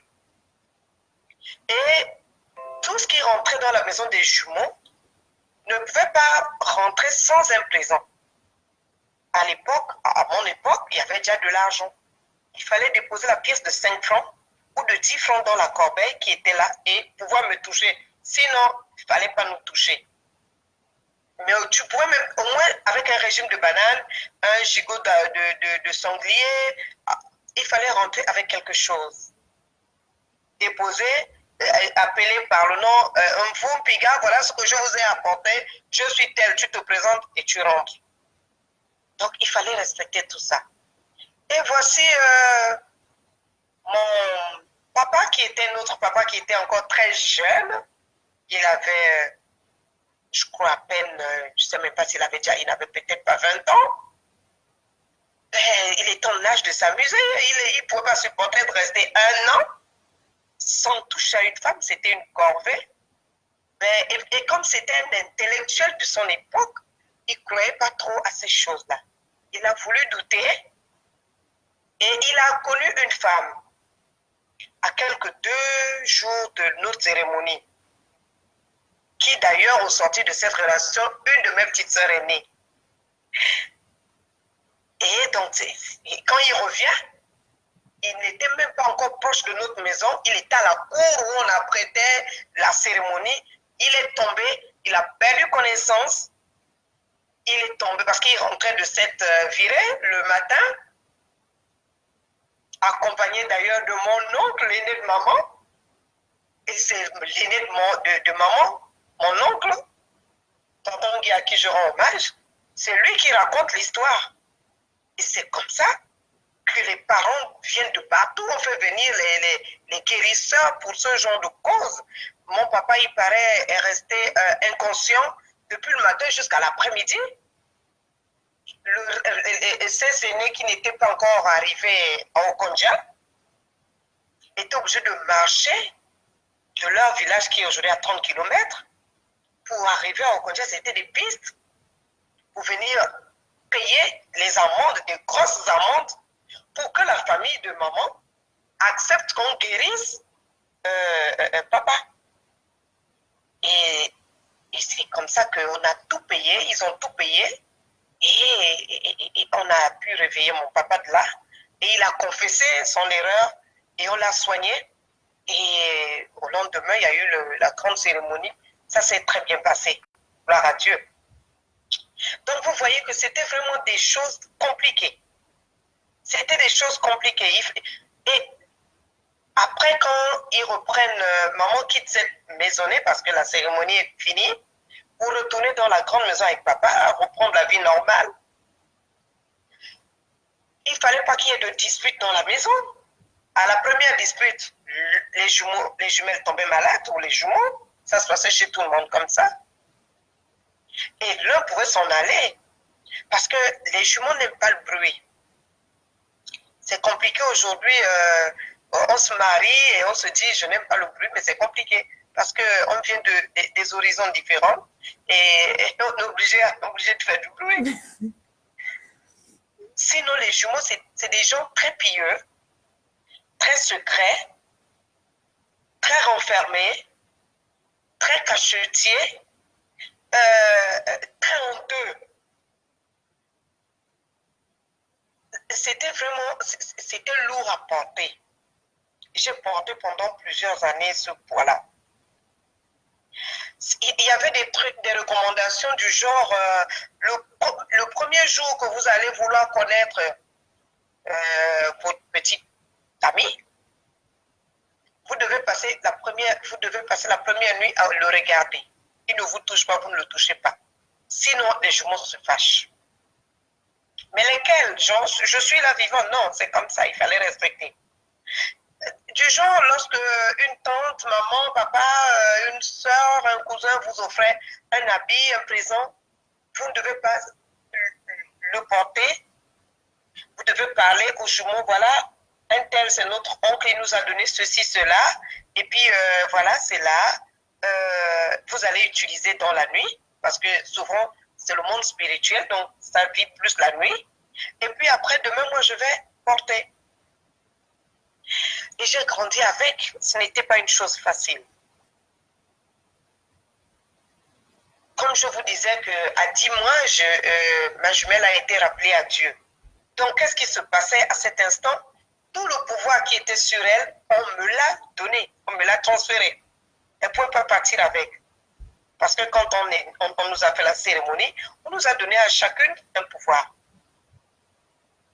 Et après, quand elle s'en va, je crois qu'on n'avait pas, la cérémonie se faisait avant 10 mois, parce qu'on attendait juste qu'on marche, donc on avait peut-être moins. Et puis après, quand on a marché, je crois vers les 9 mois, on a fait la cérémonie, mais à 10 mois, elle s'en est allée. Donc j'avais le pouvoir de 2 personnes, en moi seule. Il m'arrivait de la voir dans un miroir. pendant plusieurs années, je ne regardais pas de miroir. Après, il y a eu des cérémonies qui ont été faites parce que c'était lourd à supporter. Et puis, on m'a enlevé ce côté-là. On a dû mettre une barrière entre les mois pour que ce soit. Mais je vous assure que ce n'est pas facile à partir. Ça n'a pas été facile de s'en séparer. Jusqu'à ce que je sois... même quand il fallait que j'ai un enfant, que je tombe enceinte, celle qui venait me donner cet enfant. Mes 3 premiers enfants, c'est ma jumelle qui venait me les donner. Bon, pour moi, c'était normal. C'était tout à fait normal. C'est ma soeur elle-même. Parfois, je dormais, elle était à côté. J'avais pas peur. Pour moi, c'était normal. Mais au fur et à mesure que je grandissais, que je savais que la peur, c'est ça, que je savais que là, c'est comme s'il y avait une jalousie, comme si elle voulait m'attirer vers elle, parce qu'elle m'appelait souvent et je refusais. Je me rappelle, j'étais au CM1, maman m'envoie dans sa chambre prendre de l'argent pour payer un jus à une tante qui nous avait visité. Elle est dans le bureau, elle me dit de venir, je dis je viens pas. Et puis je suis là bloquée, je suis paralysée. Mais quand j'arrive à crier maman, je fuis, je tombe au couloir et puis mon genou, je me fais mal, le genou s'enfle comme ça à l'instant. Maman me demande, je dis c'est elle, je l'ai encore vue et tout. Et puis ça devenait lourd. Maman est obligée de m'emmener chez le maître des rituels des jumeaux. Pour mettre ce qu'on appelait le noir entre elle et moi. Donc, faire une séparation. Mais ça n'était pas totalement parti. Alors, oui, j'ai aussi une question, c'est... Ah, je pense qu'il y a l'écho. Non, je t'entends bien. OK. Il faut aussi dire que ta jumelle est partie parce qu'il y avait le bruit à la maison. Et pourtant, maman se plaignait en elle. Bon, elle parlait comme ça. Et puis, elle a prévenu qu'elle allait partir. Comme j'ai dit au début que les jumeaux n'aiment pas le bruit. Alors, maman, il faut le souligner. Qu'est-ce qui elle était orpheline de mère. Elle avait certainement cette tante. Mais vous savez, la tante, ce n'est pas la mère. Ce ne sera jamais pareil. La tante viendra quand elle pourra. Mais la maman devait être là du matin au soir. L'aide qu'elle avait, c'était sa petite soeur qui n'avait même pas un bout de sein dans la poitrine. Elle avait peut-être 8 ans, je ne sais pas, 9 ans, je ne sais pas, 10 ans. En tout cas, je ne sais pas, elle était mineure. Sa dernière petite soeur, c'était l'aide la plus importante qu'elle avait. Les autres venaient rendre visite, s'en allaient. Donc, elle ruminait, maman, elle ruminait au fond d'elle. Comment on va s'en sortir? Comment Dieu a pu me donner 2 enfants? Je suis orpheline et tout. Et elle nous a m'a raconté qu'une nuit, elle a vu sa maman. Non, c'est pas elle qui est arrivée, c'est son grand-père qui était devenu leur tuteur, qui voit sa nièce en rêve, qui est ma grand-mère, donc la mère de maman, qui lui dit: ah, mon oncle, Alice ne va pas s'en sortir avec 2 enfants, je peux le faire récupérer une. Et la nuit même, nous avons commencé à faire de la fièvre. Et l'hôpital était à peu près à 2 km, je crois. Cette distance peut faire quand même 1,5 km. 1,5 km. Et le temps de se réveiller, elle se rend compte qu'on est vraiment fébrile de nous apprêter. Vous savez, la maman va d'abord laver et tout, mettre la couche, arriver à l'hôpital, dans le dos de ma tante, qui portait la petite soeur, et maman me portait parce que j'étais plus grosse. Elle était une petite, elle n'avait pas assez de poids comme moi. Et elle arrivait à l'hôpital, le temps que le médecin examine, elle s'en est allée. Et c'est comme ça que le grand-père de maman a dit: ta mère est venue rechercher parce que tu te plaignais. Donc c'était un peu ça, c'est pour montrer combien de fois, lorsqu'on faisait des jumeaux, on ne devait pas ruminer, on ne devait pas avoir des pensées négatives. Tout devait être positif. Positif dans la maison. Et puis, voilà que je m'en vais étudier au Maroc. Je finis mes 4 années d'études et à la veille de la soutenance, simplement parce que j'ai essayé ma tenue de soutenance, je voulais soutenir en pagne. Après, j'ai vu qu'il y avait des retouches, j'ai fait les retouches. J'ai déposé en présence de ma grand-tante qui était venue pour m'assister. Elle devait arriver avec ma maman. Ma maman, malheureusement, est tombée malade, n'est pas venue. Bref. La nuit, ma jumelle est venue en personne me faire une balançoire. Quand elle tapait un côté, j'allais dans le ciel. Quand elle tapait l'autre côté, je me retrouvais sur la terre. Et c'était compliqué. Toute la nuit, c'était ça. Je me suis réveillée vers 4h30, 5h, en larmes, en réveillant la grand-mère à côté, la grand-tante. Je lui raconte le rêve. Elle dit, oh, cherche, tu as l'huile de palme. J'ai dit oui, il fallait l'huile de palme, il fallait la banane douce. J'avais tout le temps les fruits et puis les jumeaux aiment la banane douce. C'est notre fruit préféré. Alors, elle prend ça, elle me dit, tu as un pain que tu n'as jamais porté. J'ai dit oui, maman va envoyer du. Elle a pris, elle a mis le sel dans l'assiette, l'huile de palme, je regardais. Moi, je savais ça parce que moi-même, j'en faisais quand c'était un peu compliqué. Elle a commencé à appeler le nom, vous, Piga, et puis demander pardon. Ta soeur a essayé la tenue seulement parce qu'il fallait voir si ça va. Et puis après, on a dû dorloter. Et quand moi, à 6 heures du matin, je n'avais plus la voix. Et je dois soutenir à 11 heures. Et la grand-mère supplie ma jumelle, la supplie vraiment pour qu'elle accepte les présents et qu'elle me laisse aller soutenir, qu'elle me libère la voix. Jusqu'à 9h, pratiquement 45, je n'avais pas la voix. Je ne savais pas ce que j'allais faire. J'étais en larmes, en larmes, en larmes.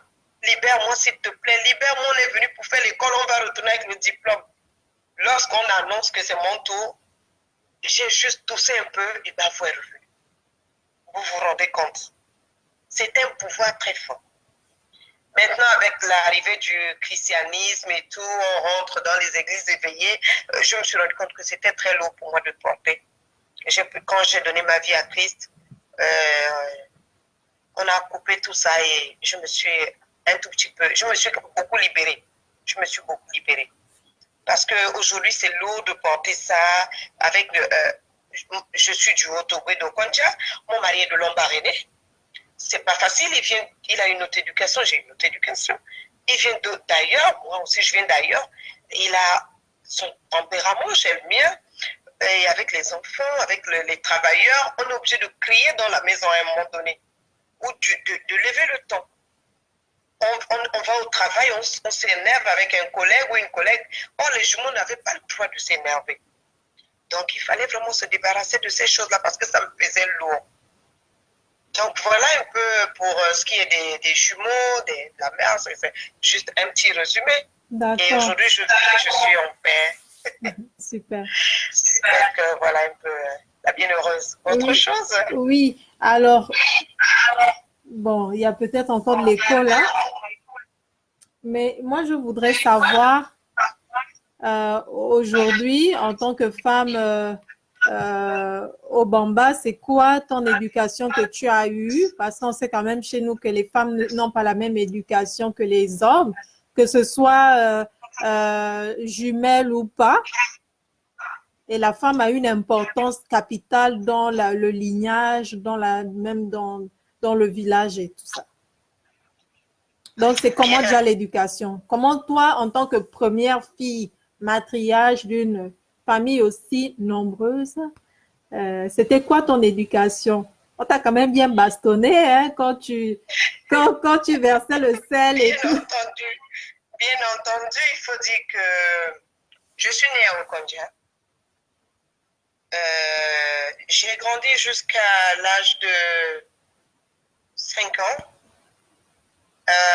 Ayant un père qui était enseignant, on voyageait beaucoup. Oui, donc, tu as vécu à Oyem aussi. Avec papa et maman, vous tous, vous avez vécu à Oyem. Je n'étais pas encore née. Non, avant d'arriver à Oyem, c'est très loin. J'avais 5 ans lorsque nous sommes allés à Mounana, où j'ai fait mon CP1. J'ai pris mes 6 ans, j'ai fait mon CP1. À Mounana, on a fait juste une année. Papa il est reparti à l'école normale pour sortir inspecteur pédagogie, inspecteur pédagogie, enseignement du premier degré, je crois. Donc, on revient sur Libreville. C'est une autre éducation. Alors, dès l'âge de 4 ans, papa et maman m'ont confié à la grande sœur de papa. Ma tante, tante Joséphine Onchoué, épouse Mbumba. Donc, il fallait déjà que celle-là me forme. Il fallait qu'elle me forme déjà. Je n'avais que 4 ans, je n'ai pas oublié. Je devais apprendre à porter un panier, à marcher des kilomètres pour aller à la plantation. J'avais peur de tous les remparts. Il fallait que, auprès de la tante, que je domine cette peur-là, ce qui n'a pas été facile. Et je n'ai même pas pu dominer, jamais. Le mille-pattes, le ver de terre, les vers de brousse, j'avais tellement peur, les chenilles et autres. Donc, elle m'a enseigné pendant 1 an. Elle m'a éduqué comment on restait. Elle était dans un ménage polygamique. Elle m'a éduqué comment une femme devait s'asseoir. Quand je m'asseyais en mettant les jambes comme ça, elle me tapait sur les 2 côtés, pouf, les 2 côtés des genoux pour les refermer. La femme ne s'assoit pas comme ça. Oh, tante. Et les robes étaient en général petites. Donc, on ne pouvait même pas tirer la robe entre ses cuisses. Bon, elle m'enseignait ça déjà. Elle m'enseignait comment tenir la machette. Elle m'enseignait comment débrousser la plantation et tout. Et on allait à la pêche. La pêche, c'était souvent là où elle trompait son manioc. C'est là que je m'arrêtais. Elle me faisait un petit rond là. Et puis, elle me disait, apprends à vider l'eau. Et puis, j'apprenais à vider l'eau. Oui.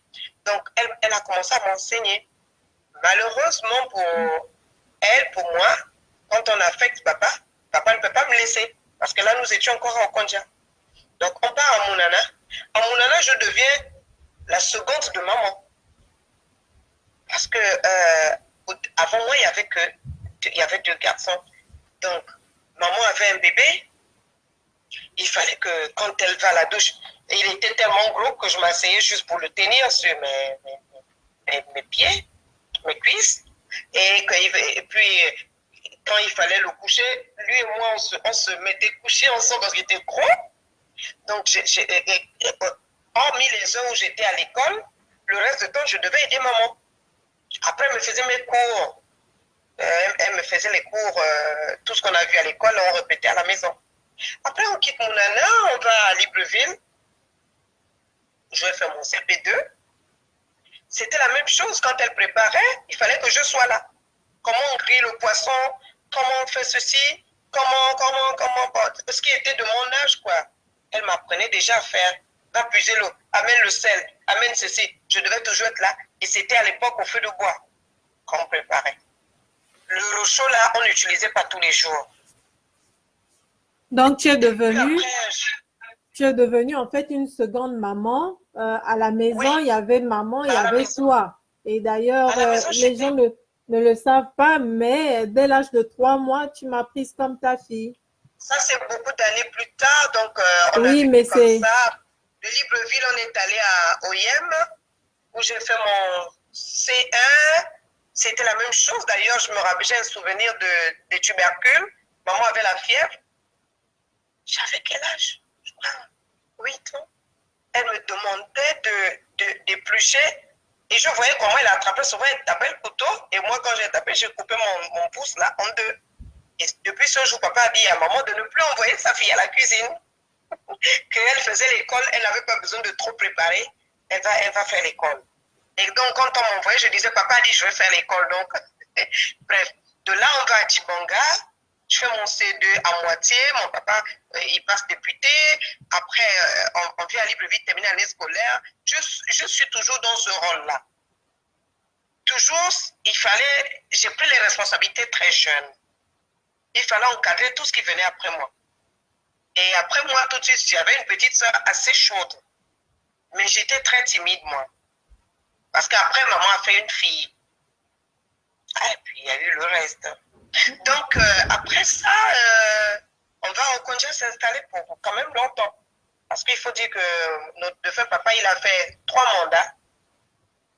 De 80 à 90. À 95. Et de 90 dans le monopartisme et de 90 à 95 dans le multipartisme. Donc là, je fais toutes mes études primaires je les termine en Kondia, je commence le collège là-bas, et ainsi de suite. J'étais vraiment la maman. Maman, elle pouvait voyager, elle n'avait pas de souci parce qu'il y avait une autre maman qui va faire la cuisine pour tout le monde. Ouais. Voilà. En tout cas, merci beaucoup. On comprend très bien tout ça. Moi, j'ai une question, c'est comment est-ce que toute cette éducation-là de seconde maman à la maison, cette implication-là, comment ça t'aide toi en tant que femme, en tout cas au Bamba, aujourd'hui mariée, tu vois? En fait, je ne regrette pas tout ce que j'ai appris ou tout ce que j'ai enduré étant jeune, hein, parce que beaucoup ne sont pas passés par là. Vous n'avez pas connu ça. Non, surtout pas moi. Moi, j'ai été chouchoutée, dorlotée. Dès que la maman sévrait un enfant, c'est toi la fille aînée qui devait prendre le relais. Donc à 3 mois, je prenais le bébé, alors que j'allais à l'école. Que ce soit l'école primaire, pour un de mes petits frères Franklin, j'étais encore à l'école primaire, c'est moi qui gardais. Mes bouts de sein ont commencé à téter mes petits frères avant de téter mes enfants. D'accord. Donc aujourd'hui, en tout cas, j'ai grandi assez responsable. Du coup, ça a été quelque part un peu difficile pour moi d'accepter un homme vraiment dans ma vie. Vous voyez? Parce que cette éducation m'a tellement rendue indépendante. En plus, j'ai eu un bon travail.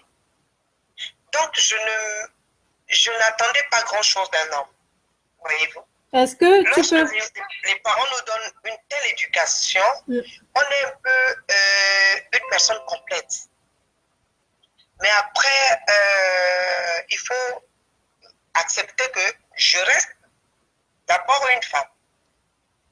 Et une femme se doit, d'après notre coutume, une femme doit avoir un homme à côté pour lui faire des enfants, pour la protéger. D'accord? Donc, je n'ai pas eu de difficulté à quitter de filles passer au stade de célibataire, marié. Non, je n'ai pas eu de difficulté vraiment. Quand mon homme entre dans ma vie, je suis une femme qui sait faire la cuisine. Les plats chez moi, je sais très bien faire. Je sais faire le manioc. J'ai tout appris. Je sais aller à la pêche. Mais bon, aujourd'hui, on ne fait plus tout ça. On achète parce que on n'a pas le temps d'avoir une plantation. On n'a que samedi et dimanche qui sont libres dans la semaine. Mais je regrette pas. Je regrette pas cette éducation. Il faut reconnaître que nos grands-parents, nos parents donnaient vraiment une éducation assez corsée à leurs filles. On t'enseignait tout. J'ai commencé à l'âge de 4 ans. Donc on enseignait très tôt. Et quand on quittait les parents, on était déjà une personne bien formée. Bien formée. Et aujourd'hui, on le sait, quand on va prendre une femme au Bamba, il n'y a rien à... Tout le monde le sait. C'est en général des femmes qui sont bien éduquées. En général, c'est des femmes qui ont un minimum de savoir-vivre. Qui sont charismatiques. Oui, elles sont charismatiques, ça c'est vrai. Parce que, en fait, la femme au Bamba n'aime pas qu'on la piétine. Ça, c'est comme ça. C'est depuis nos aïeuls, hein, je les entendais parler. Elle n'aime pas se faire piétiner. Autant elle donne suffisamment, elle donne beaucoup d'amour, autant elle veut en recevoir. Et il y a l'adage qui dit chez nous que l'amour, c'est comme une paire de fesses. Lorsque nous marchons, les deux fesses bougent. Donc, il n'y a pas de raison que une fesse bouge pendant qu'on marche. Ça veut dire, le mariage, c'est un peu ça. L'amour, c'est ça. Donc, lorsque ma fesse bouge, celle de mon homme doit aussi bouger. L'amour doit être mutuel. C'est un peu ça. Mais, à part ça, c'est des femmes, si elles tombent sur un homme qui sait renvoyer l'ascenseur, cet homme aura une femme vraiment à part. À part parce qu'elle sait élever son homme, elle sait le mettre à sa place. Mais lorsque cet homme ne sait pas la prendre, il va trouver en face de cette femme une rivale. C'est un peu ça. Ok. D'accord? Et c'est quoi les plats emblématiques? Bon, il faut dire que lorsque nous recevons cette éducation, euh, tout ce qu'un père, d'abord, tout ce que nos parents veulent de nous, c'est de voir leurs enfants réussir. D'accord? On doit réussir dans la vie. C'est le souhait de tous les parents, surtout la maman, voir son enfant aller en mariage, voir son enfant réussir dans la vie, faire des enfants, lui donner beaucoup, beaucoup de petits-fils. Et puis après, s'épanouir. D'accord? Ça, c'est au village, quand on a un enfant, une fille surtout, même un garçon. Lorsqu'on a un garçon qui n'est pas marié, il n'a pas droit à la place, il n'a pas droit à la parole devant les autres, même s'il est l'aîné, hein, d'accord? Et c'est pareil pour la fille. En général, on donne la place assise à la personne qui est responsable.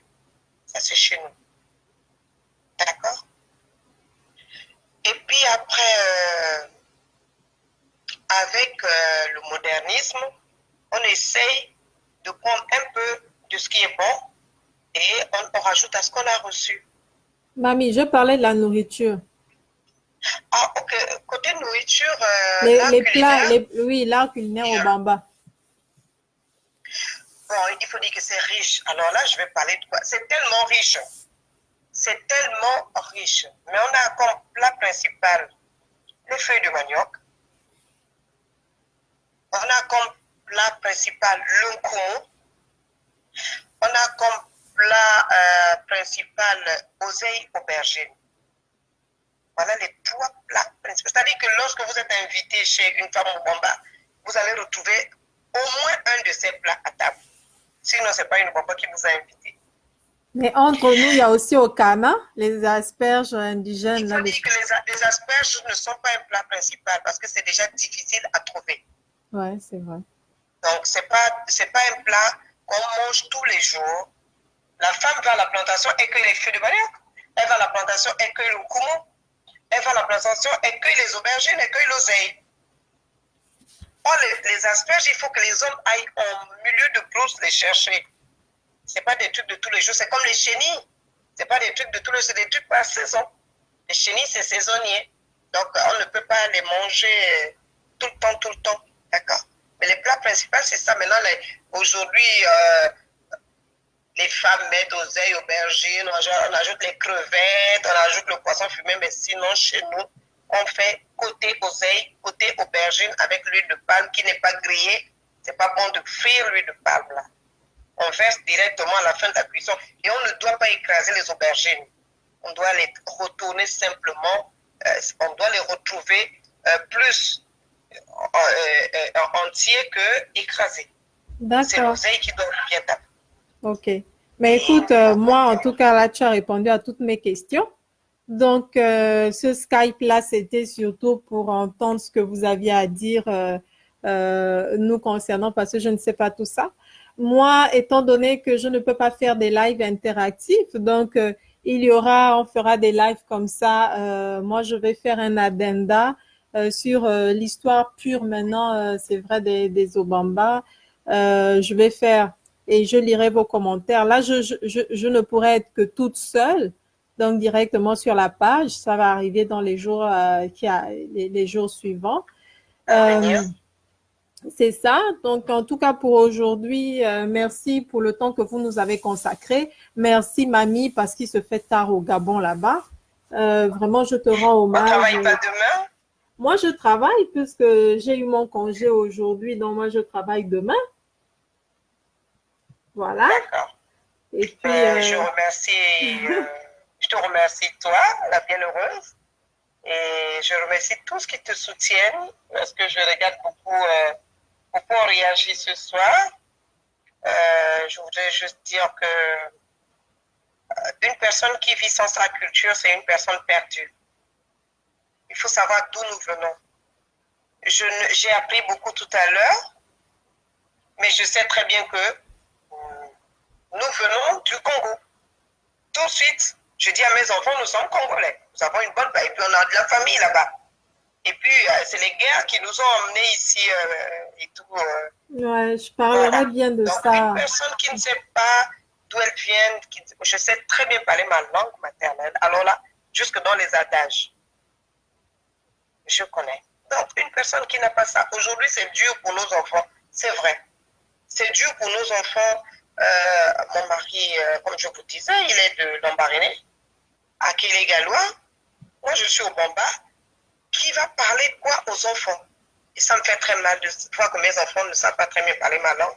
On s'est entendu que chaque été, au lieu d'aller en France, aux États-Unis, au Canada et ailleurs, on va essayer de repartir chez nous pour passer 1 mois et demi avec les grands-parents, le reste, pour que nos parents, nos enfants apprennent quelques mots de nos langues respectives. Et il faut savoir d'où l'on vient, c'est très important. Voilà, c'est vraiment ça. Et puis, je voulais aussi dire que la pharmacopée, mais ça, c'est un truc que je vais dire en live, ça, c'est quand même pas mal perdu, hein, la connaissance des plantes et tout. On avait ça chez nous. Les gens pensent que c'est la sorcellerie et autres. Moi, je voyais Papa Ngari, là, il connaissait les plantes, il avait des remèdes. Il faut dire, depuis dans l'Ancien Testament, Dieu a dit, cette même plante, si vous l'utilisez comme ça, elle soigne, elle vous nourrit. Mais si vous l'utilisez comme ça, elle vous tue. C'est la même chose jusqu'aujourd'hui. C'est la même chose jusqu'aujourd'hui. Quand j'ai les nerfs tendus, je prends quoi? Les feuilles de corosolier. Je les fais bouillir, je bois, ça me dilate les nerfs. Lorsque j'ai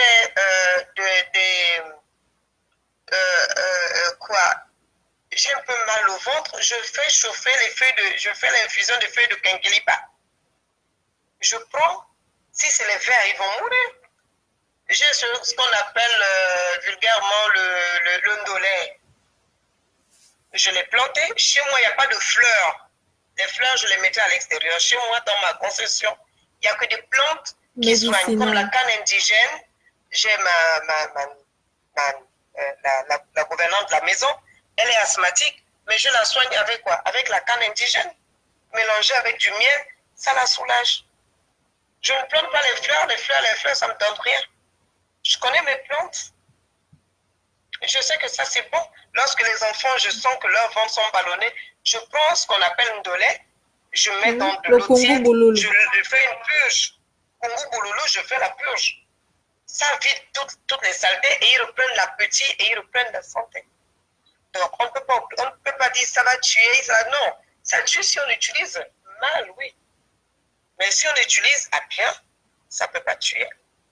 Prochainement, on fera sur comment nos grands-mères nous enseignaient à tenir un ménage. Comment il fallait être poli, comment, c'est très important, mais nos enfants ne connaissent pas ça.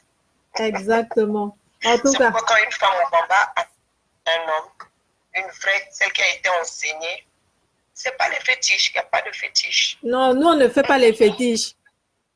Mais pour nous, là, pour nous au Bamba, là, c'est alléluia. Pour nous, là, les gars, c'est alléluia. Si tu arrives là, madame, c'est une Obamba, tant pis pour toi. Parce que pour nous, là, nous, les petites filles de voix. C'est une Congolaise, Dieu foutu. Oh, c'est pour blaguer. En tout cas, je disais juste qu'il faut faire retour à la source. Je demande à tout un chacun de faire retour à la source. Là-bas, à la source, il y a des bonnes choses pour nous et pour notre progéniture. Il y en a. Il y en a vraiment. Il y a même des plantes qui font que la femme accouche sans douleur. Je n'ai pas besoin d'aller faire le... Ouais, moi aussi, je connais la plante là. Bah, l'empaille. Non, pas l'empaille. C'est fait, j'ai appris ça chez les femmes. Avec ce qu'on appelle chez nous le concombre. Pas le concombre des blancs, le concombre de chez nous. Oui. Les graines de courge. Voilà. Ça, on fait une préparation. La femme enceinte, dès le jour de l'accouchement, elle mange ce plat-là. Elle n'a pas de douleur. Et moi, j'ai expérimenté pour la dernière naissance au Canada. Je n'avais pas de douleur. Et ça marche. Comme la feuille de papayer. Ouais, ça, je connaissais. Ouvrir rapidement le col. J'ai aussi expérimenté. Les 2 dernières grossesses, ça marche très bien. On n'a pas besoin d'aller... Faut dire que ton mari Akele Galois et toi, vous ne dormez pas. Hein? Vous en êtes à quoi? 5 gosses? Non, on en a plus, toi aussi. Nous sommes même grand-père et grand-mère déjà.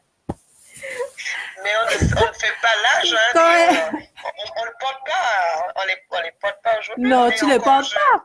Là, tu fais la trentaine, là, tranquille. Et pourtant, je nage dans la 50aine, moi. Mais je porte pas mon âge et je suis fière. Mais tu as vu Joël tout à l'heure, là, quand elle a dit aussi qu'elle a la quarantaine. Le petit corps, mamie.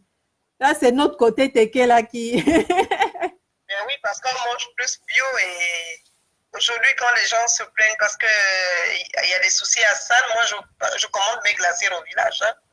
J'ai commandé mes poules du village. J'ai dit, vous me tuez 20 coques ou 20 poules là-bas, vous envoyez dans la glacière. Je peux faire ça avec mes légumes. Je ne mange pas trop ce qu'on appelle vulgairement embaumé. Les embaumés, c'est ça. Non, mais bon, les enfants aiment bien, mais après, on essaie de dire. Mais de toute façon, chez nous, on a la jeunesse éternelle, donc c'est beau. Hein? Même moi, on me donne 23 ans. Moi, ça va. Hein? Moi, les bébés de 90, là, sont pleins comme ça à me draguer. Hein? Non, il faut leur dire que non. Tu es mamie déjà. En tout cas, merci beaucoup, mamie. Je souffre aussi avec ça, mais bon, quand je dis, écoutez, j'avais pas encore 50 ans, mais quand je dis, écoutez, j'ai 50 ans, attention. Hein. Madame, vous voulez quoi? Vous voulez me dire que vous connaissez? C'est juste qu'on rend grâce à Dieu parce qu'il nous a gardés aussi jeunes, c'est tout. Voilà, donc en tout cas, vous avez entendu ce qu'elle avait à dire. La prochaine fois, on va voir. C'est vrai qu'il y a des soucis peut-être techniques et autres. On essaie de les contourner. C'est pour cela que vous voyez mon visage comme ça. Mais on aurait tellement aimé vous parler de comment on devait tenir un homme au lit, comment la sexualité était chez nous. Parce que chez nous, les Obamba, c'est pas un tabou. C'est vrai qu'il y a une pudeur, mais je sais que la grande pudeur, c'est chez nos parents Teke. Mais chez nous, les Obamba, on est assez extravertis. On n'est pas vraiment introvertis. Et c'était vraiment important, l'art d'être une bonne femme d'intérieur, une bonne femme à l'extérieur aussi, une bonne femme dans la chambre. Moi, je me souviens, j'entendais beaucoup la petite sœur de ma mère dire que on ne répond pas à l'homme devant les gens. Il y a un lieu pour parler à un homme, c'est la chambre. Et c'est quelque chose que j'ai entendu souvent très petite et qui est resté en moi. C'est ça, quoi. Donc, pour vous dire que si ça n'a pas marché avec quelqu'un, c'était pas de ma faute parce que moi, j'ai eu le diplôme d'honneur pour l'enseignement à l'ancienne. Donc, vraiment, on n'a pas juste su quelle était ma valeur. En tout cas, moi, j'ai terminé. Je te remercie beaucoup pour le temps. On va voir la prochaine fois. C'est un peu ça. Donc, on a commencé avec du retard. Je vous présente nos excuses. On a vraiment cherché comme des femmes fortes avec cette envie de vous partager notre culture généreusement. Donc, on espère qu'un jour, on va pouvoir continuer là avec de bons enseignements sur notre culture. Et si ça peut aider certaines personnes à se les réapproprier, c'est bien. Aujourd'hui, c'est la télévision qui fait notre éducation. Ce sont les séries télé, les telenovelas, ces choses. C'était pas ça. On avait vraiment une manière de prendre quelqu'un. On savait. Moi, je vais pas le dire. Mais on savait quelles étaient nos armes. Et bon, en tout cas, merci beaucoup d'être resté connecté. Moi, j'ai une sortie qui m'attend. C'est pour cela que vous voyez que non, j'ai changé de coiffure et tout ça.